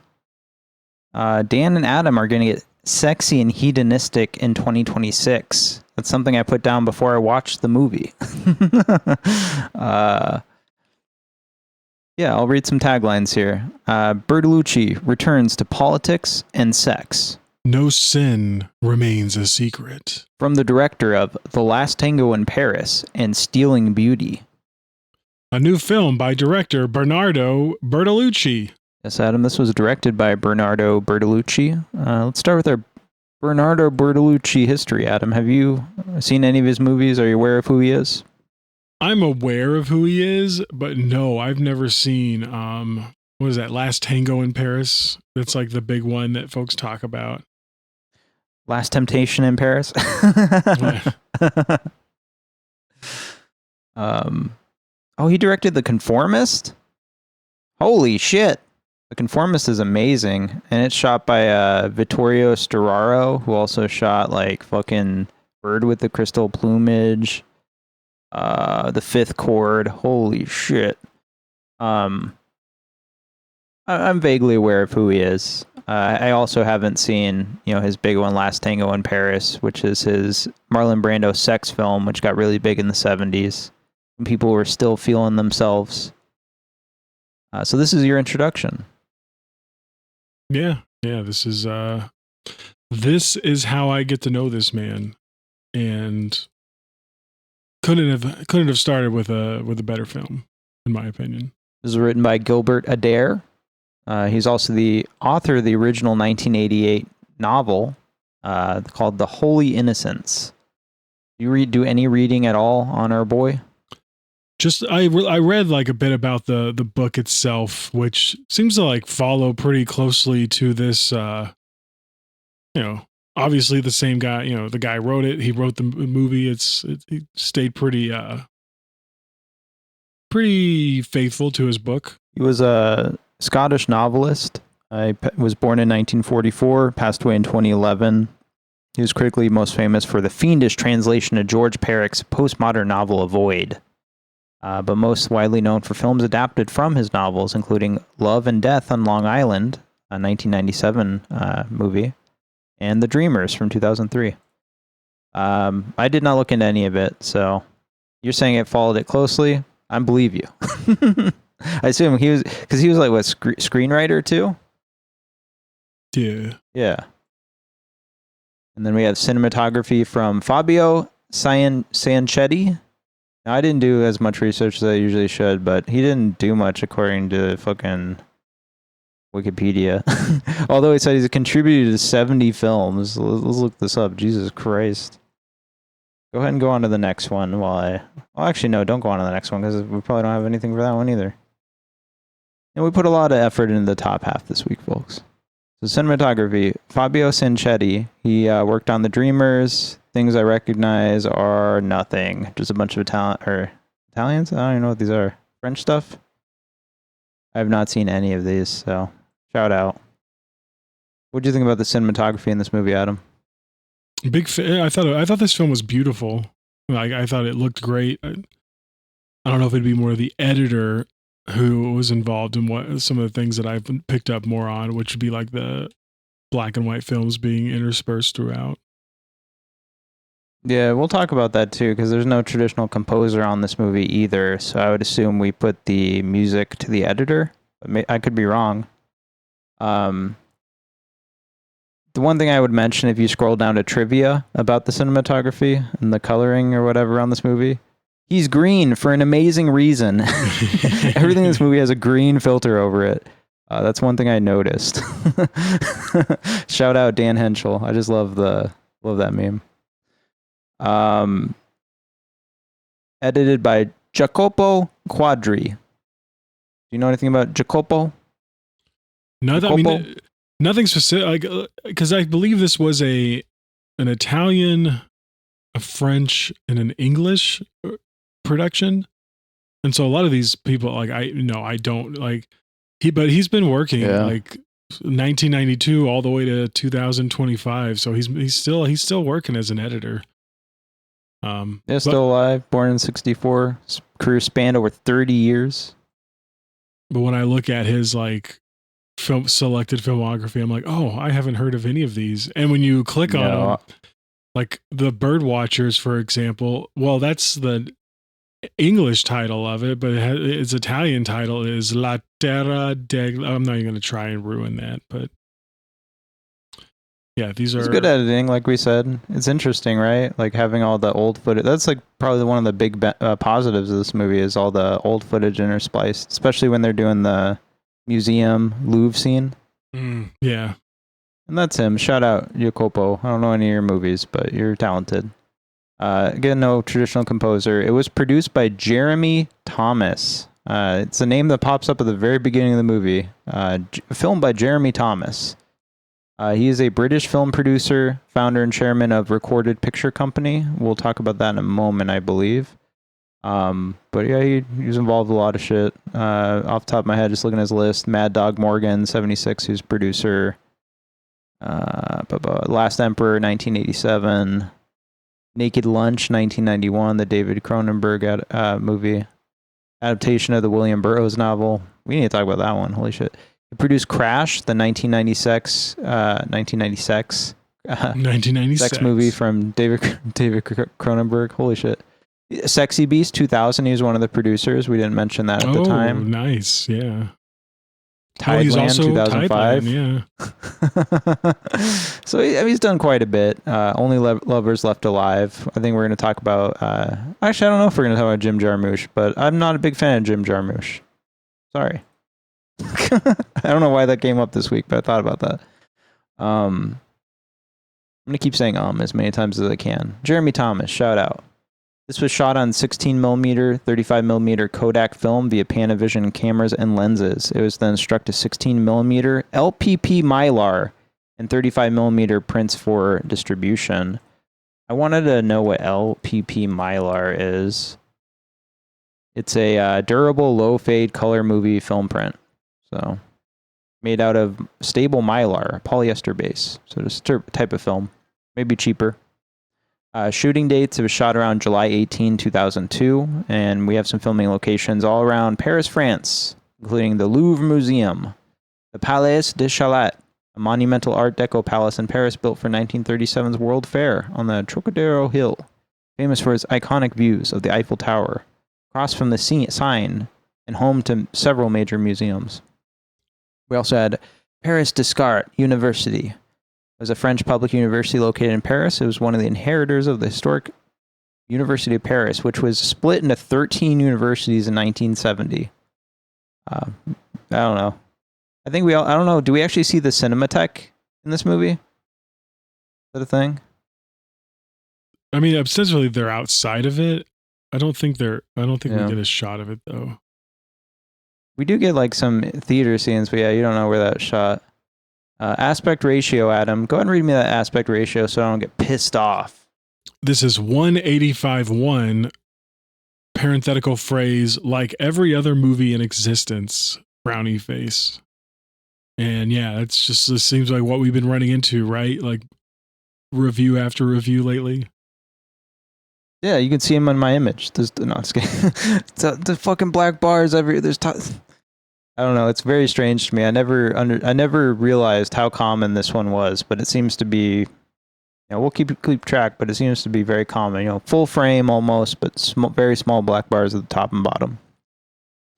Adam, we watched the NC-17 uncut version, which has about 3 minutes longer. Did you do any research into what was cut? I believe the uncut actually refers to our Theo, right? Because he's uncut. No, maybe. Is this the dick scenes, the stuff with the dick and the vagina? Vagine? You have to imagine 3 minutes. It's small cuts here and there. Yeah. I don't. Did you think this movie was very explicit? Were you like shocked watching this, like Ken Park? And like that's something that I mentioned during while watching it too, and afterwards. I watched this with my wife, and I was like, and she liked it. She really liked this movie. And I think that's a testament to, there's just something American about Ken Park, and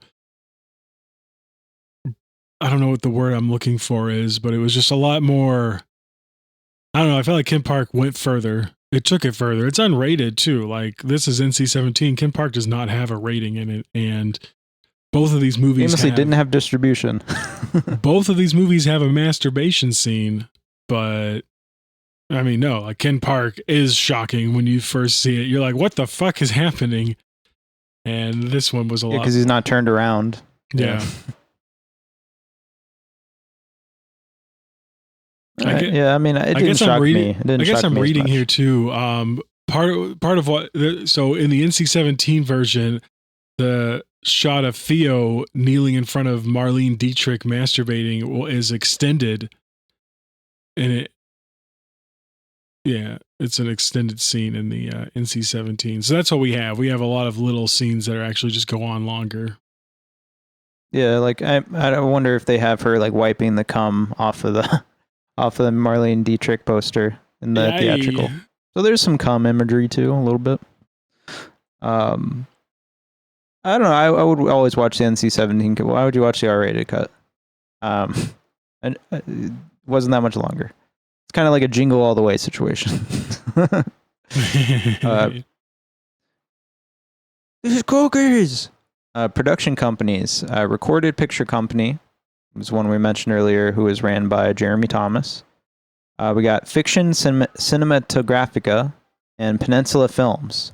And then we got distribution by Fox Searchlight Pictures. I think I saw that on our copy, right? That's where it was distributed English-speaking territories in Latin America. You had TFM distribution for France and Medusa Distribuzione for Italy. I always see Medusa. It's a great logo. I was disappointed we couldn't see it on our print. This was released first at Venice Film Festival September 1st, 2003, and then Sundance January 2004. Had a limited U.S. release on February 6th, 2004, and that's one we're going to focus on with box office, February 6th, 2004, and had a wider release later in the month on the 20th, February 20th. Adam, what were you doing February 6th, 2004? I was a senior in high school, so I would have been going to church. Very different than this film. So you weren't watching The Dreamers? No, I would have been like, this is wrong. Had you ever heard of this? Before now? No. Oh, okay. I'm weird. I've always been aware of all these movies. Let's get into box office. So, domestic box office for February 2004. If you want to pull up the link, it's there. But the movie came in 38th place at the box office that month. Notable competition for that weekend in particular. Honestly, wasn't huge competition. We had Barbershop 2 back in business, but although I say that, I think that made like tens of millions. We had Miracle, Catch That Kid, something called Osama, The Return, The Lost Skeleton, and Cadavra. What the bleep do we know? Hiding and Seeking, Faith and Tolerance After the Holocaust, Blind Shaft, and Perfect Opposites. Not super big competition, but we should mention here, this is an art film that released to not many theaters at all. this was not necessarily looking to have some huge box office. There was no expectations that this was going to make a bunch of money. Other notable competitions just for that month, right? I was talking about that week, what came out that week. Well, it did have some competition for the month of February 2004. Of course, if you'll remember, 2004, I was 10 years old. I remember hearing from family friends. I had a Mexican friend who had a very Hispanic family, and his grandma went to go see The Passion of the Christ, and she came back and she was like, "It's powerful." And that's what I'm talking about here. Passion of the Christ, 2004. It opened at 3,043 theaters. Note that number, 3,043 theaters, grossing $83 million on its opening weekend. It ran from February 25th, 2004 through July 29th, 2004. It's almost 6 months, Adam. Isn't that crazy? And to answer that question earlier, that's what I was doing in February 2004. Was I was also seeing The Passion of the Christ. Saw that shit in theater. Yeah, I love The Passion of the Christ even today. That's one we should talk about. I mean, I think it's fitting for this podcast. Yeah. Next one, we had 50 First Dates. Another stone cold stunner. Awesome. We had Yeah, I still love 50 First Dates. The Butterfly Effect. Like, we talked about Adam Sandler. I was thinking about last night. We also talked about an Adam Sandler movie on this podcast already. What was that called? What was the road movie called? This is a long time ago. We did it as a double feature. And it was him and Marlon Wayans or whatever, one of the Wayans. Oh, Bulletproof. Bulletproof, yeah. Adam Sandler's been on this podcast more than once. That was our third time with that movie, I think. All right, You Got Served.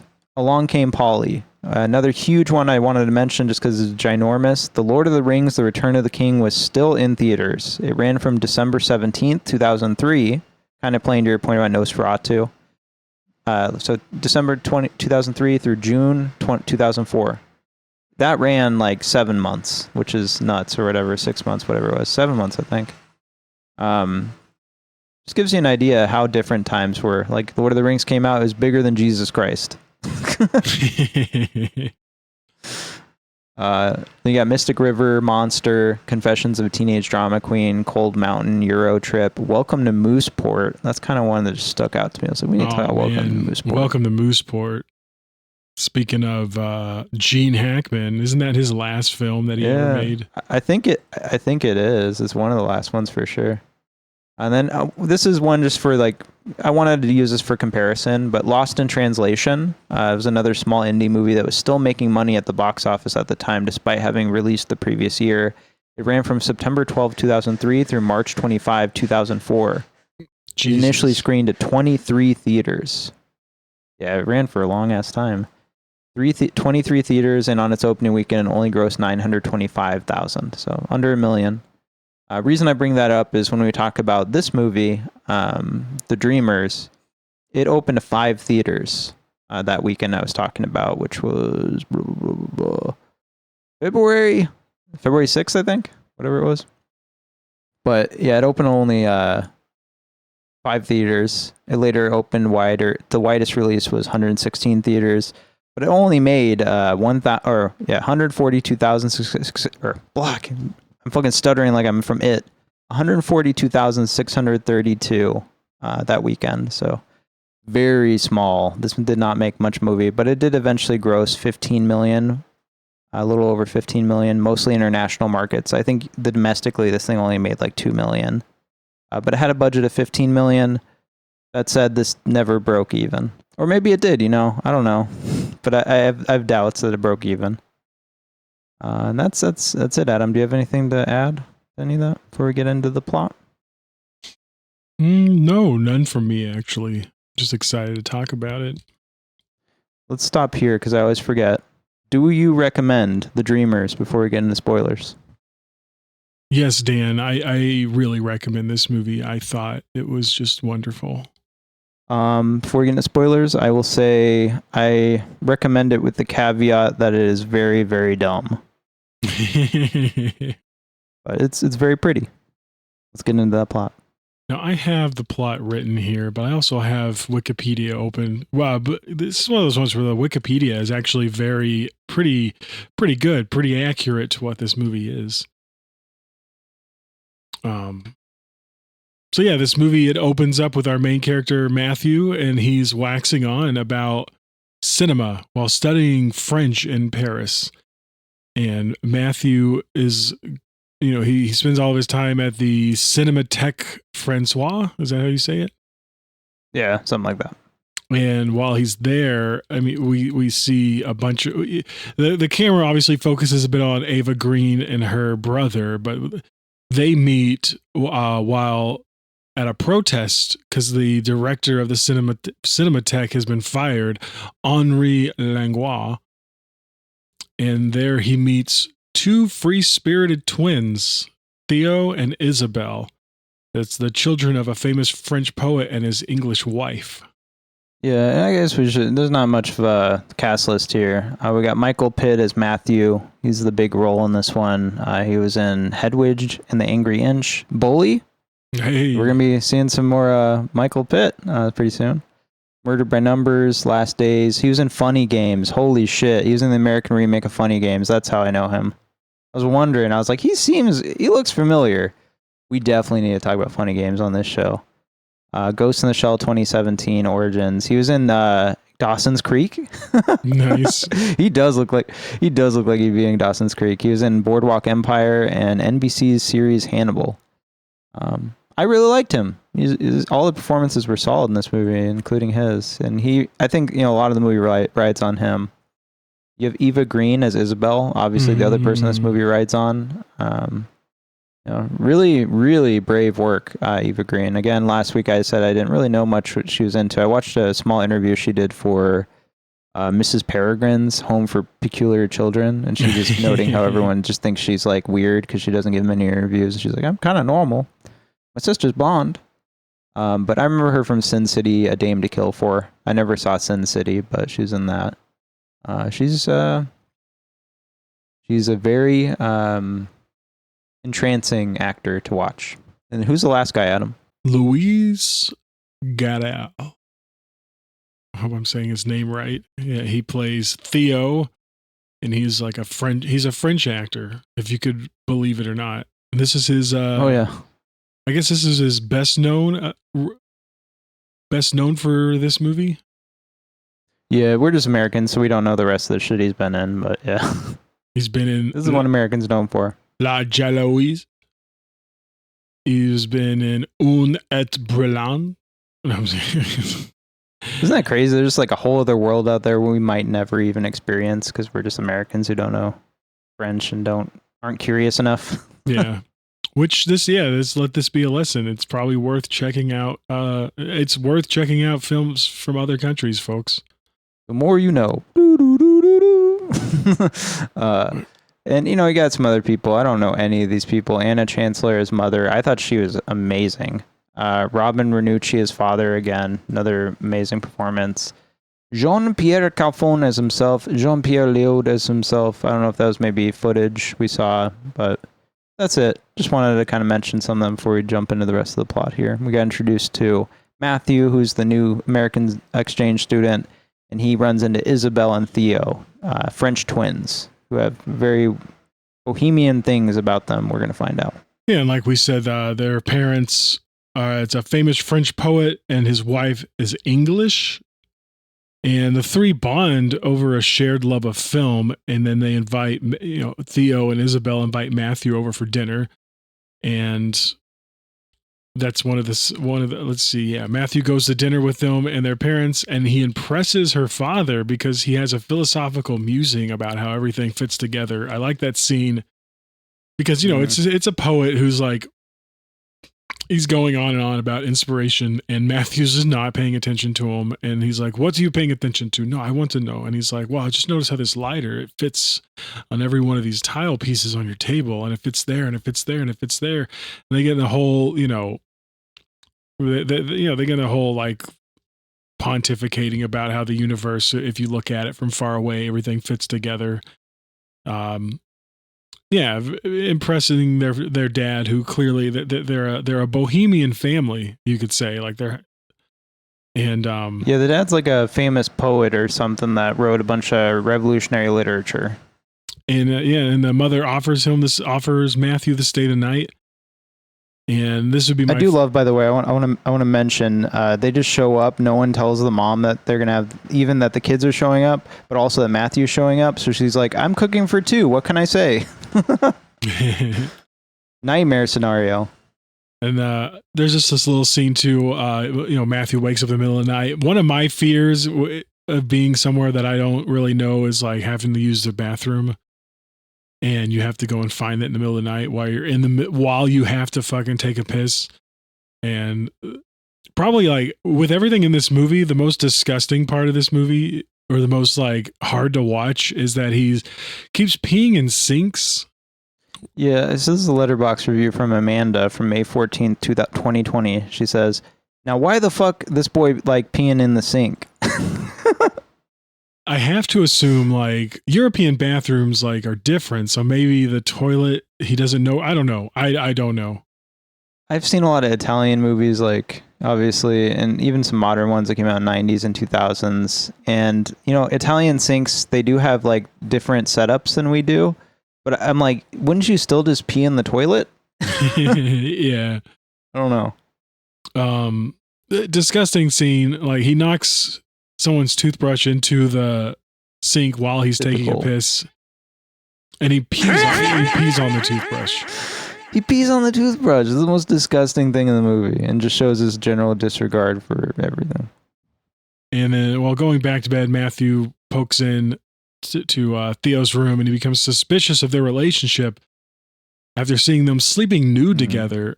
And like he soon discovers this sounds a little ridiculous. He soon discovers they have a liberal attitude towards nudity and sexuality. Oh, they're just liberal. That's what liberals do. Like, oh, okay, yeah. The next morning, Isabelle wakes Matthew by licking the sleep from his eyes. Mm-hmm. She's like, well, you like it? He's like, am I supposed to? Naturally. That's how I wake Theo up. So, yeah. There's a really cool, this is like the first scene we get to where it's like intercut, because they're both like reciting lines from an old movie. I didn't write down what movie it was, but it's some old shit. This movie takes place in the mid to late 60s. So like their movies they like are from like the 30s, 40s, and 50s. Like Buster Keaton, Charlie Chaplin, that kind of shit. They're watching a bunch of movies directed by, I don't know if you caught it, but the guy who did Rebel Without a Cause, who's that director? Rebel Without a Cause was directed by a guy named Nicholas Ray. Nicholas Ray also did Johnny Guitar. That's a movie I'd really like to talk about the podcast, talking about Fallout New Vegas, Johnny Guitar. Did you notice the scene where they had Matthew? I think his name's Matthew. He's dressed up like John. He's dressed up like, what is his fucking name? James Dean in oh yeah, Rebel Without a Cause. Rebel Without a Cause. Yeah, when it's raining, he gets locked out. He's wearing the Rebel Without a Cause outfit. I thought that was really interesting. I guess that's my main note about this movie as we're talking about it, is I really respect how nerdy this shit is and how much Bernardo Bertolucci loves movies. This is a film lover's movie. So Matthew is invited to stay with them for the month while their parents are gone. Wouldn't that be nice, right? And he doesn't have to stay in a hotel.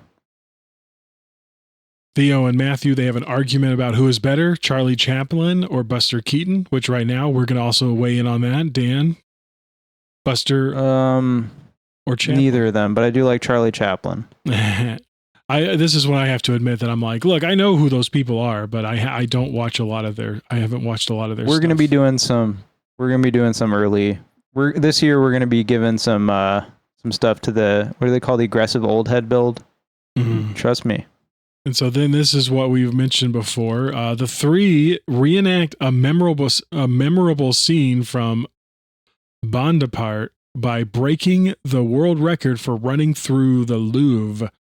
And that's just a really cool scene because it's just like, again, intercutting, characters from that movie sprinting to the Louvre, and they're sprinting to the Louvre, and the whole thing is that they want to beat, I forget like the time it took, but they want to beat it, and they do. It's like 3 minutes or something. Yeah.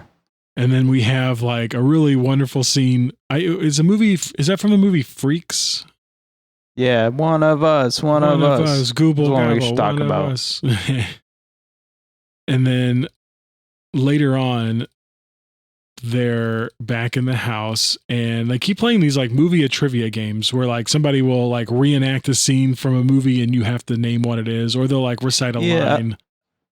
I like the way they open that scene because it's like he talks about how like, it keeps escalating or whatever, and I can't go back from this. But one of the scenes they open is Theo. He just acts like he's having like a asthma attack, and you don't know he's not until they're like, "Oh, he's just doing a scene from a movie." Scarface. Well, that's the time. Theo loses, and this is like what sets up the. If you forfeit, the person who asks the question gets to. Essentially, it's like you forfeit, brother. Yeah, you forfeit, and it's like, well, okay, well, what do I have to do now? Well, his forfeit is that he must masturbate like she saw him do once in front of a Marlene Dietrich poster, and Isabelle wipes the semen off of the poster. Matthew's disturbed by this. Very French. I think I would be disturbed by this too. I think. Like watching this, I kept trying to put myself in their place, and I was like, "Oh yeah." Well, they're just being liberal, Adam. You're liberal. You're lib. Yeah. You do this stuff on the daily. Yeah, this is Hillary Clinton type shit. This is Bill Clinton type shit for sure. It is. Yeah, wearing a dress. Yeah, that's a weird scene. I don't have much to say right now. We'll get through it. So Theo so then later Theo performs a death scene from the original Scarface. And I love that one because like when he falls dead, he's like, there's an X behind him, and he's like, you have to name a movie where somebody dies where X marks the spot. And Matthew cannot. And the forfeit for Matthew is to have sex with Isabelle in front of Theo. And I wrote down Matthew makes eggs. While he makes eggs, yeah. Matthew is very frightened and nervous, but eventually he does, and he passes out. Yeah, with his pants down. Yeah. I mean, I'm sorry, but very sexy scene. Like if I had these two French twins and they were like, "We're going to molest you," I'd be like, "Oh no." It did feel a little bit like assault because he kept being like, "I'm not resisting. I'm not resisting." Yeah. It's like, oh my god. While they're doing it, what?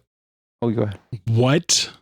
While they're doing it, they're doing it, a protest flees outside their apartment with many people carrying the red flags of the USSR, and I guess this also sets in like not just the time because we know it's like 1968, but this is also like the beginning of the Vietnam War, which. Would like people who may be a little less versed in history. The French the French started the Vietnam War with the way they were occupying French Vietnam, and then the Mao and his and all those, or not Mao. Oh God, kill me. Ho Chi Minh and all of his followers, like they originally started by shaking off the oppression of the French government. When they are finished having sex, Theo first, then Matthew reach down between Isabelle's thighs to reveal she's bleeding, which, I mean, it's not accurate, but like that's a shorthand, of course, for that she was a virgin. Which is surprising because you're like, oh, I thought they'd been boning. I thought she was boning her brother. I thought these siblings have been sibling it up. But they fall in love, and then we get a bunch of scenes of them having sex. Yeah, so this is when we get into some of the stuff I don't necessarily like. He asks what she will do if her parents discover the nature of her relationship with Theo. She replies that she would kill herself. Yeah. Sewer slide. Matthew takes... go ahead, Dan. I was just gonna say one thing I like about this movie is because in a lot of movies that take place in other countries, like everyone's always speaking English for the English audience, the international market. But in this movie, there are a lot of scenes where they're speaking French to each other. Matthew kind of understands; he's there visiting as a French exchange student from America. But it's cool. I like that there's different languages that play throughout the whole movie. Mm. I tried to watch this movie without subtitles, and I had to turn them off. Yeah, I was like, I had a lot of trouble with subtitles on this one.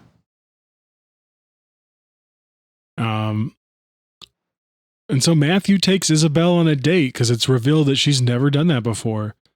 Because he's like, "You guys are sick. You guys are sick. You'll never grow if you just lean on each other." Isabelle, do you want to go on a date? You don't have to listen to that guy over there in the corner that we've been in this three-way with. I totally thought he was going to murder them. Right. But Theo retaliates because he invites a companion up to his room, and it really upsets Isabelle. And she distances. Yeah. Yeah. I was just going to say, like, in this scene, she, like, picks up the black gloves, right, of the person Theo's ostensibly sleeping with. Mm. She wears them around. She takes off her shirt, and she's wearing... I didn't notice that until, like, after the scene happened, but I was like, she was wearing the black gloves from the girl when she walks in with her top off to see Matthew. Yeah. Where she has her meltdown. Yeah, which is very upsetting for Matthew because she's sitting on his face. This boy's in heaven. Have a French woman doing that to you, and then all of a sudden she's just like, "Get away from me!" And she's even like, there's even like hints of like, is she going crazy? Because she's like, "I don't know you. Who are you? Get out of my room!"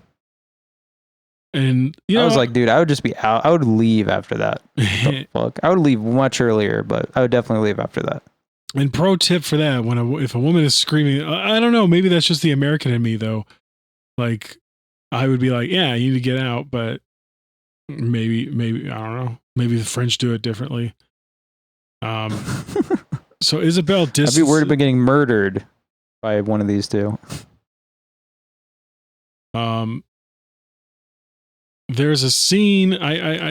Why do you I didn't write out enough of that one. But there's like a Theo and Matthew. They have like this discussion about like Mao as being the greatest director. And we get a little back and forth. Maybe it went a bit over my head though, where Matthew is like, no. You got Matthew's. It's like, if your wife's pussy is wet, she should go to the doctor. Yeah. Matthew is the big lib in this movie, for sure. Yeah, I'm saying he's Ben Shapiro, but I guess he's more lib. he's the liberal Ben Shapiro. I'm the liberal Ben Shapiro. I don't think you should fuck your sister. Although, never mind. So Isabelle she attempts to distance herself from Theo and Matthew, but then she finds them next to each other on Theo's bed when an argument between the two turns erotic. Did you pick up on that being an erotic argument? Oh, when he's like choking him, he's like, "I just don't think you understand my point of view." He's getting choked out. I guess so. I'm kind of like, one of my negatives here is I wish that had been. I was aware of this movie as being like, oh, he's gay or something. There's some bi-curious elements, but it really doesn't take it very far. Yeah. If anything, I thought it should. 2003 even. It should have taken it further. I think that should have been the NC-17 cut. It was just like a little fudge packing scene. You know what I'm talking about, Dan? I just don't. It hints at it and doesn't. It just makes me feel like the movie's like homophobic or something. Yeah. So Isabelle surprises them with a makeshift bed fort, or a makeshift bedsheet fort in the living room, and the three fall asleep in each other's arms. The next morning, Theo and Isabelle's parents arrive home and they find the sleeping trio naked in bed together. And now this is the cool part of the movie because you're like, man, I wish I had some French parents. They are startled by what they find, but they let them be. And before leaving, they write another check out and they leave it on like the coffee table. Is he understanding they're going to come back? Like, what's even happening with the parents? I don't even understand that element. I was like, are they leaving them there for good? Are they never coming back? Like, what's happening? They're just abandoning I've abandoned my child. I've abandoned my boy. And so I don't know. they just leave the check there and they go ahead and leave. But Isabelle wakes up, discovers a check, realizing their parents have found them out. And of course, we recall earlier when Matthew asked, he's like, what would you do if your parents found out? Sewer slide. Sewer slide. And so in a very, in a very midsummer, behind the scenes, we see her hooking up a hose to a gas outlet. And she goes and lies back down with the still sleeping Theo and Matthew, attempting to. And all the windows are closed. Yeah, all the windows are shut. So it's just it's like when you kill yourself in your car. Yeah. Tailpipe. Attempting to commit sluicide. I was going to say murder suicide. Yeah, not just suicide. Shortly after, and again, this whole scene is like interspersed with the scene from some black and white movie of a girl rolling down a hill, attempting to, she wants to roll herself into the lake. I'm sure in that movie the girl's trying to kill herself too. Sewer slide. It's artistic. Yeah. Shortly after, however, they are awakened by a brick being hurled through the window, and they see that there are hundreds of students rioting in the streets. Very French. Very Maoist, very Soviet Union. Yeah. And she's like, what's that smell? She's like, oh, they throw tear gas in here. She like rushes to unpipe the thing and like turn off the gas. It's like, oh, now we have reason to live. And so all three of them are overjoyed and they proceed to join the protesters. Theo then joins a small teams of protesters preparing Molotov cocktails. And Matthew tries to stop Theo by kissing him and Isabelle, arguing about violence, but he is shunned by both siblings. This is fucking fascism in a fucking bottle. Fucking fascism in a fucking bottle. Yeah, like this, we'll get to it. And he's shunned by both siblings. They continue to go up, and he just walks away through the chaos and into the crowd. Theo I love how they just run up to the line and throw Molotovs directly almost at the cops. Yeah, like because they both, like Theo and Isabelle, they just continue. They got the Molotov, and so they just run up and chuck it and then run back, I guess. And that's the and then the police charge the crowd. Roll credits. Slow motion scene. Yeah, slow motion. Police charge in the crowd. It's pretty cool. Pretty cool ending. Mm-hmm. And then roll credits. Credits come upside down at the end of this movie. Oh yeah, I forgot to mention that. Yeah, it's a little different. Yeah, I thought that was interesting. Now, I want to read a Letterboxd review about this movie, just to give you what I'm seeing from people's reactions to this movie. This is from User Redacted, because I'm going to make fun of him. It was done on October 2020. I last saw this as a teenager and loved it at the time. You can imagine why.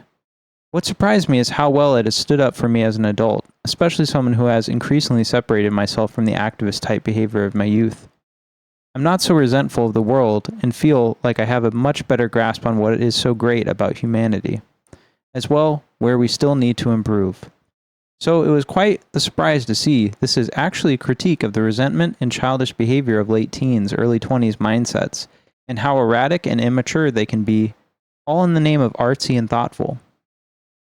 I found myself relating more to the father in this, yet I still found him insufferable for creating these nihilistic children.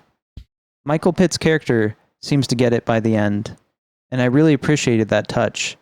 It seems he always knew something was wrong with the mental state of these bourgeoisie babies, believing they're fighting the bad guys, when they just end up fighting the proletariat. Police, yeah, essentially workers for the people. Go fuck yourself.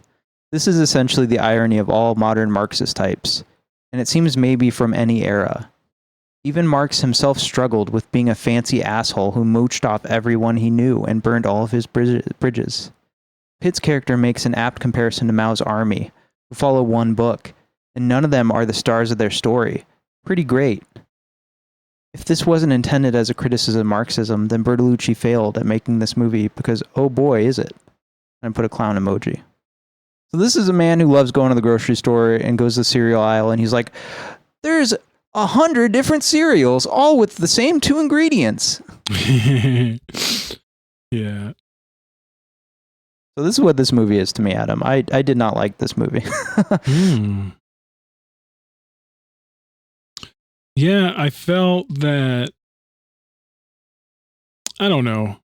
I felt like the critiques of Marxism for me were more of like a character trait of Matthew, and I don't know. I think maybe a little bit of it was like how Theo needed, essentially how Theo needed to get up off of his fucking sister's. He needed to get out of his sister's cunt and onto the streets. Whoa. And I don't know. I guess I read it differently because, like, at the end he does, and Matthew walks away. I didn't feel like, I don't know. I didn't pick up on it as being a criticism of Marxism, but maybe I would need to watch it a second time, like this guy did. I'm just thinking, is this art director who's like a bourgeoisie piece of shit who's like, oh, actually liberalism is the way. The way we win is by kissing. I'm like, no, dude, political power comes from the barrel of a gun, motherfucker. I'm like, I don't understand these libs who make these movies. I don't know. I think Matthew is portrayed as like the hero, right? He's the one who's not doing anything wrong. He's the one who's introducing Isabelle to dates. He's like, oh, individualism. Yeah, I can see that. I don't know. I mean, yeah, you can say it's bad to do incest, but I'm like, they represent more than just incest. They represent collectivization, and that's what this movie is kind of like targeting in my mind. We'll get into it in a moment with some recommendations, what's kind of similar, but that's the one thing I didn't like about this movie. I liked it when it was opening and starting, and then as the movie went on, it just felt very like, it just felt like I was watching something made by Ben Shapiro. But I liked all the, the filmmaking elements itself. This is kind of the same issue I have with like One Battle After Another, where I just disagree with the politics of it. And that does affect the movie for me. For sure, yeah. It affects whether I give it a heart. And I guess that just shows like the big liberal that I am, where I'm like, oh, I didn't even notice that.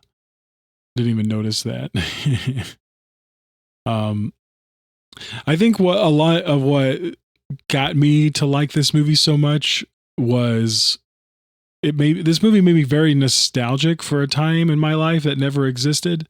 And I guess it would be any film really, where it's like about young, what are they like 20 something in this movie? I assume they're in college, right? Yeah. And college age. When I was 20, this is the type of stuff I would have wanted to do, but instead I was in the army, and like my choices. If you don't go, they'll put you in jail. I'd rather go to jail. I'd rather be in jail. Yeah.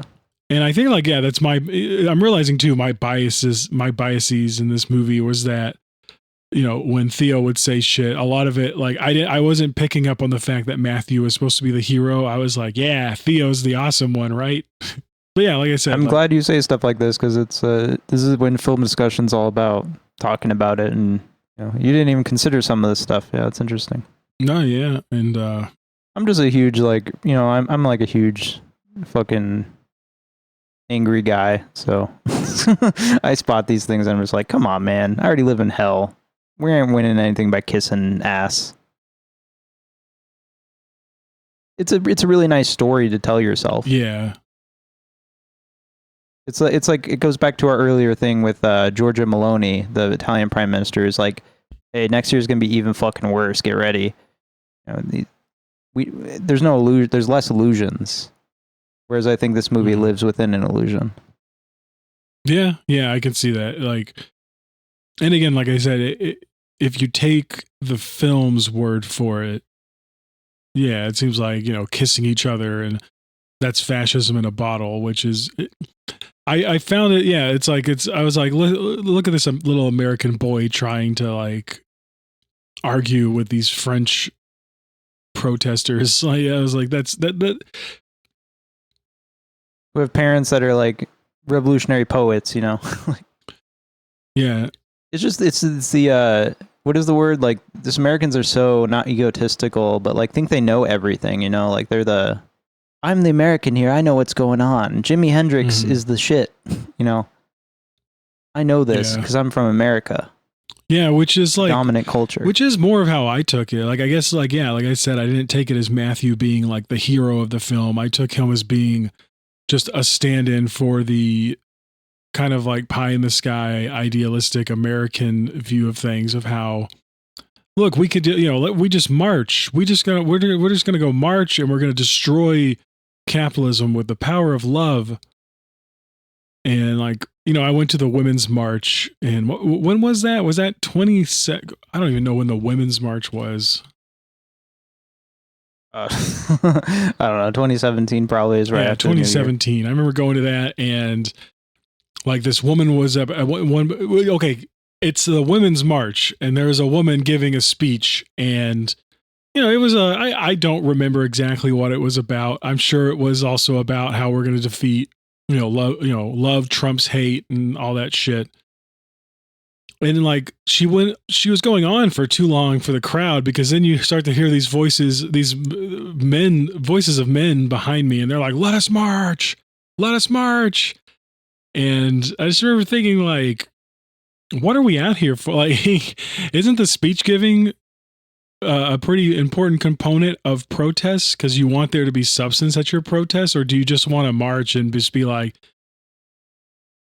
show us what democracy looks like? This is what democracy looks like. Don't fire Mueller. Yeah, it's bad. Americans don't know how to protest, and that's why it's ridiculous that he comes in, has any opinion on this French protest in 1968. He doesn't even really care that much about Vietnam. It's Theo who has to be like, hey man, like, you're killing people. Like, that's what Vietnam is. Well, yeah, it almost seems like he wants to, like, he's taking like a much more sympathetic view of soldiers who are over there in the war, and Theo is just like, I don't give a fuck about them, man. Like, they could have gone to jail. They could have just said, no, I'd rather go to jail. Muhammad Ali, like, almost ruined his career by refusing to go to Vietnam. Yeah, another guy I look up to, Muhammad Ali. That guy had some fucking balls. Unlike people today. The cojones. But maybe I'm wrong. I'll leave that like as just the space at the end of here.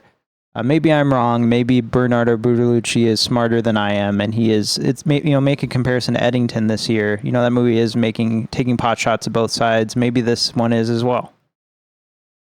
But it's not how it read to me on first initial viewing. That's it. That's a movie. Do you have anything else on The Dreamers, my friend? Just that, like, the first time I saw Ava Green that I remember was in what's that 007 movie, Royale with Cheese? I don't know, the first one with Daniel Craig. I don't know. I don't know James Bond, bro. Yeah, Casino Royale. And I just remember like thinking like, wow, like she was a really good actress in that. She's very beautiful. And in this, I thought like, obviously you get to see a lot of her, and I thought she did a really good job in this movie. Like I was, I was in love. That's for sure.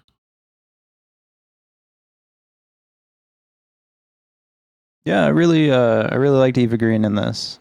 Obviously, like, all the cast is pretty amazing in this. It's not their fault, the issues I have with it. Yeah, I really liked Eva Green.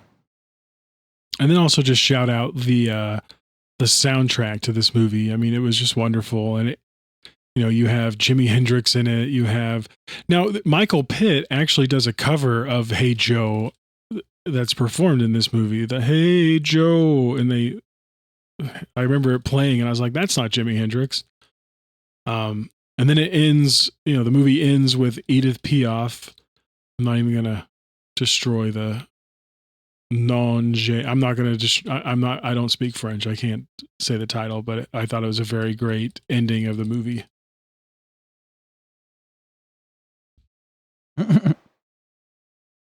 Some Letterboxd reviews I'll read real quick before we end things out.